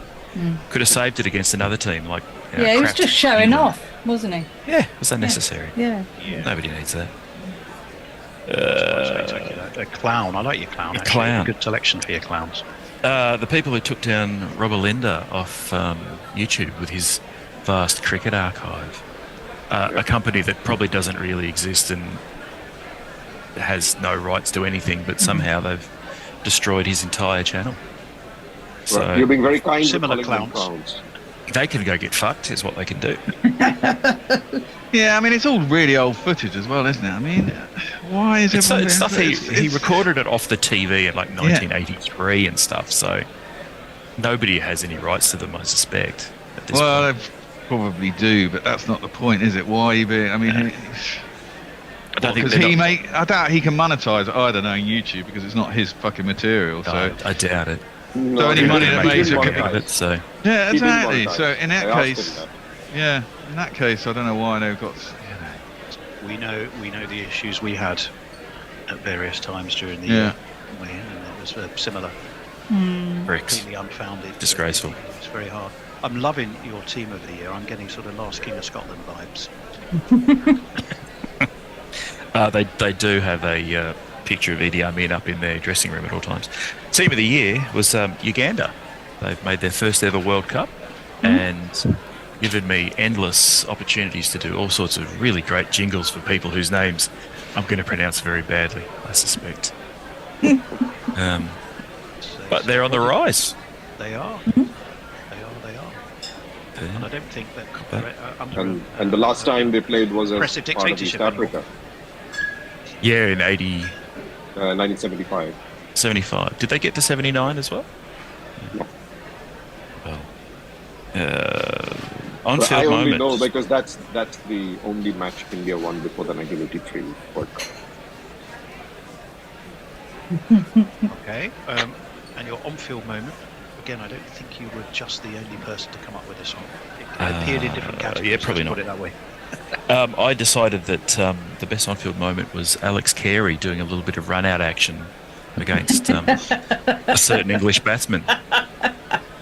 That was delightful. The action that launched 1,000 ships of whinging and prevarication and pontification and whining and MCC ridiculousnesses. MCP KPing. Okay, and your off-field moment. I didn't even know. Your off-field moment is something I didn't even know about, but it sounds fabulous. So tell us a little bit about it. Fits in with my general love of the obscure. My off-field moment was the Australian women's team offered to pay the Australian netballers some cash to help them through a pay dispute they were having. Because Netball Australia were probably saying, no, we don't need to give you any money. Get stuffed, and the Australian women cricketers who had recently scored a fairly good pay deal themselves just stepped up and said, hey, we can cover you while this goes on if you want. So that's a bit of altruism I didn't see from Pat fucking Cummings. So. No. You get men doing that all the time. Well, footballers are always giving their money to everybody. Ronaldo, he just throws cash at orphans on the street. I know, yeah. He's not busy molesting. Yeah, bastard. So, as we've got you, Mog, although you have been appearing, shall we say, not necessarily in front of camera, but regularly, because you've been a big part of the disembodied voice team, haven't you? The disembodied voice. I'm going to create a new category for you. Your favourite jingle of the year, as done by any of your colleagues, including yourself, or, if you like, your most jingleable moment. I don't remember if it was this year or last year, actually, where I took a clip of the bear calling someone a Bradman and putting it into a drop catch jingle. I think that was mowing. Last year. That never happened. No, that was mowing in the World Cup, wasn't it? And he dropped an absolute sitter. He just went up, he plopped it, and then you put it in a jingle.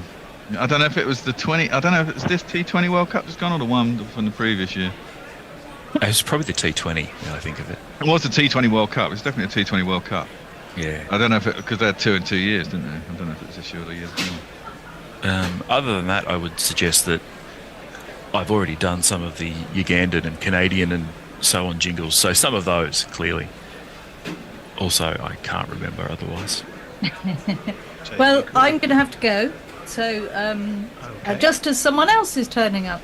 Well, there you go. Well, it's almost like, we do have a very long bar. We have room for more. But well, they can have my story. Tag team. I've warmed it up now. Thank you, St. Annie. And the old happy Pat is a Christmas. great Merry Christmas. Merry Yeah. Christmas, Happy Christmas to you. Bye. Bye. Bye-bye. Bye. Right, let's carry on. See you later. Let's move us on through the little list, because we don't want to get bogged down in any of them, do we? That would be a disaster, timing-wise. What do we have? We talked about we England have in South Africa. Frankenstein. We have Frankenstein. There's some creature existing in the dark depths of the abyss who's muted himself.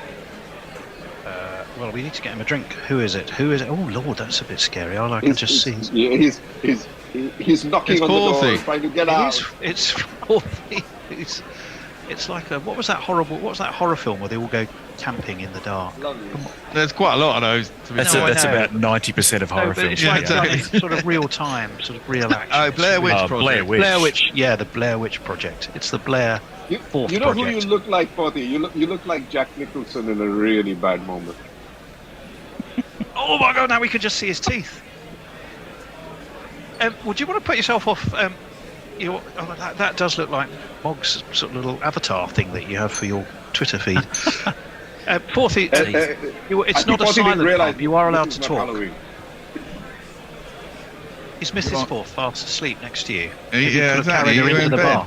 You're in mute. Oh, right, okay. So he just popped in to have a little listen and say hello. Literally. Oh, okay. So he can't give us his. All right. Well, I'll tell you what I'm going to do. Seeing as he can't talk because Mrs. Forth is reclining next to him, we don't want to wake her up. I can tell you. Try to keep it clean, Mr. Forth. Your selection of the year.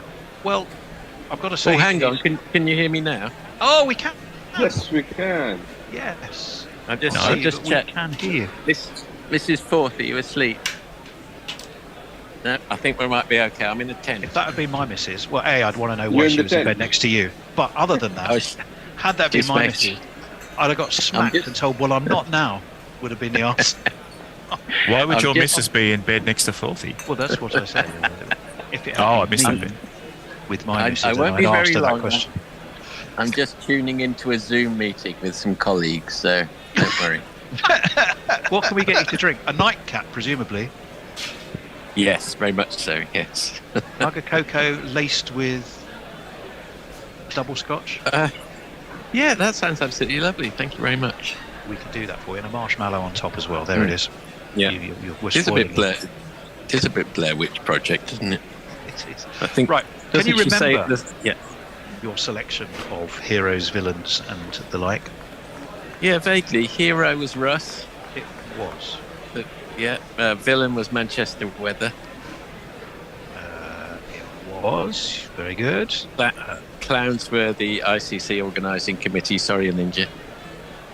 Why would you say sorry to me? Actually, it wasn't the ICC. It was the BCCI. I was thinking was. specifically. Let me have a quick think. Best on-field moment was Team of the Year was, funnily enough, India. I thought ODI team. You had a wonderful analogy for them too. Can you remember what that was? Yes, Hungary 1954 and Brazil 1982. The best team that didn't win. Good. That's very good. That's very fantastic teams that didn't win. Should have won, but didn't. Wouldn't you put the total footballing Dutch into that category? Well, I'll tell you what. I once watched the so-called brilliant Total Dutch of the 1974 final against Germany. And do you know what? The Germany were the better team that day. And people, that German team is vastly underrated because it was that Bayern Munich team of the early 70s who were absolutely brilliant. And they played total football too. Yeah, and Beckenbauer and Bright and so on. Anyway, that's them. I think Glenn Maxwell was my on-field moment, the 200. Yeah. Indeed. And commentating on it was my off-field moment because that was fun. I can imagine. Yeah, I think we go along with that. Thank you for those. Don't go away. Do stay and enjoy your I can't remember what I've got you. Hot chocolate with a marshmallow and a double scotch thrown in. My wife's really enjoying this conversation. I may not stay too long. Do you want to get her to say hello? Hello, Mrs. Force. Tammy, do you want to say hello to my Gorilla Cricket colleagues? Do you want to say something? Poor lady. No, not. No, I got a no, not really, which I know what that means. Yeah, sod off. Oh yeah, I know. Weirdos. I would know. Right. Thank you. Bear, lovely to see you all. I think I might therefore just head off now. It's terrific to see you. Bye bye. Sure. See you later, Forty. We'll see you for the India series. See you, mate. Will do. Will do. I've got Bangladesh down next. I've called it the Forgotten Series. Didn't England lose both? I'm trying to remember. Can we actually remember what happened? No, let's just bypass it. That's why I forgot that one. Yeah. Because we sent out our B team, didn't we? Because everyone was doing everything else, and it was at the end of some other series. I think we won the ODIs 2-1, but we lost the T20s. That was my memory of You that. played Bangladesh. When did you play Bangladesh? Exactly. It would have been about March time, I think. It was right at the end of the winter, just before the IPL. I think everyone was at the Pakistan Super League, weren't they? That's why they weren't in Bangladesh. Well, funny you should say that, because the IPL, 2 months, 74 matches, and it took a Duckworth-Lewis final for, I think, Chennai Super Kings to win it from memory. You've got a better memory than mine. Oh, I don't think any of us care about the IPL either. Can we respect? Exactly. We can. Okay. Well, I don't think anyone cares too much about the next one, because that was Ireland, who said we're not bothered about Test cricket. Oh god, yeah, that was the 4-day test. It was the 4-day test, which and we won battered about them. 2. Although, and we did. World Test Championship. The first Travis Head starring moment of the year. I mean, that was just a rehearsal for coming second in the World Cup, wasn't it, Anindo? If you say so. Can you remember it now? I can't really remember it. All I remember is that India didn't really show up again for a second time in a row, did they? Yeah, it was a big old win for, and Travis Head got about 160. Yeah, and I think he made some runs in the second innings as well. And I think, unlike didn't India bat first and only get about 250 or something, and then Travis Head got them up to 400 or something, and then that was pretty much it. Yeah, but I also think that unlike the first World Test Championship final, which was heavily weighted as far as weather and conditions were concerned in favor of New Zealand, this one wasn't. So India only has itself to blame. Australia did bat first, and they lumped on about 469. Of Yeah. which Smith got 120. And India didn't play Ashwin for whatever reason. India. It was a bit of a shit show. Well. Okay, folks, we have just had the official news. The official news is, perhaps not surprisingly, it is rained off, it is done, it is dead, it is finished. 3-1 England on the series. We are going to head for home, and as thank you for well, it's been fun actually. I think we can honestly say, as T20 bilateral series go, it's had quite a lot to commend it in terms of interest and certainly fun doing. We shall see you, for the New Zealand coming up, which is very exciting. Resurgent New Zealand against Bazballing England. Who knows? Anyway, time to play the theme tune and get out of here.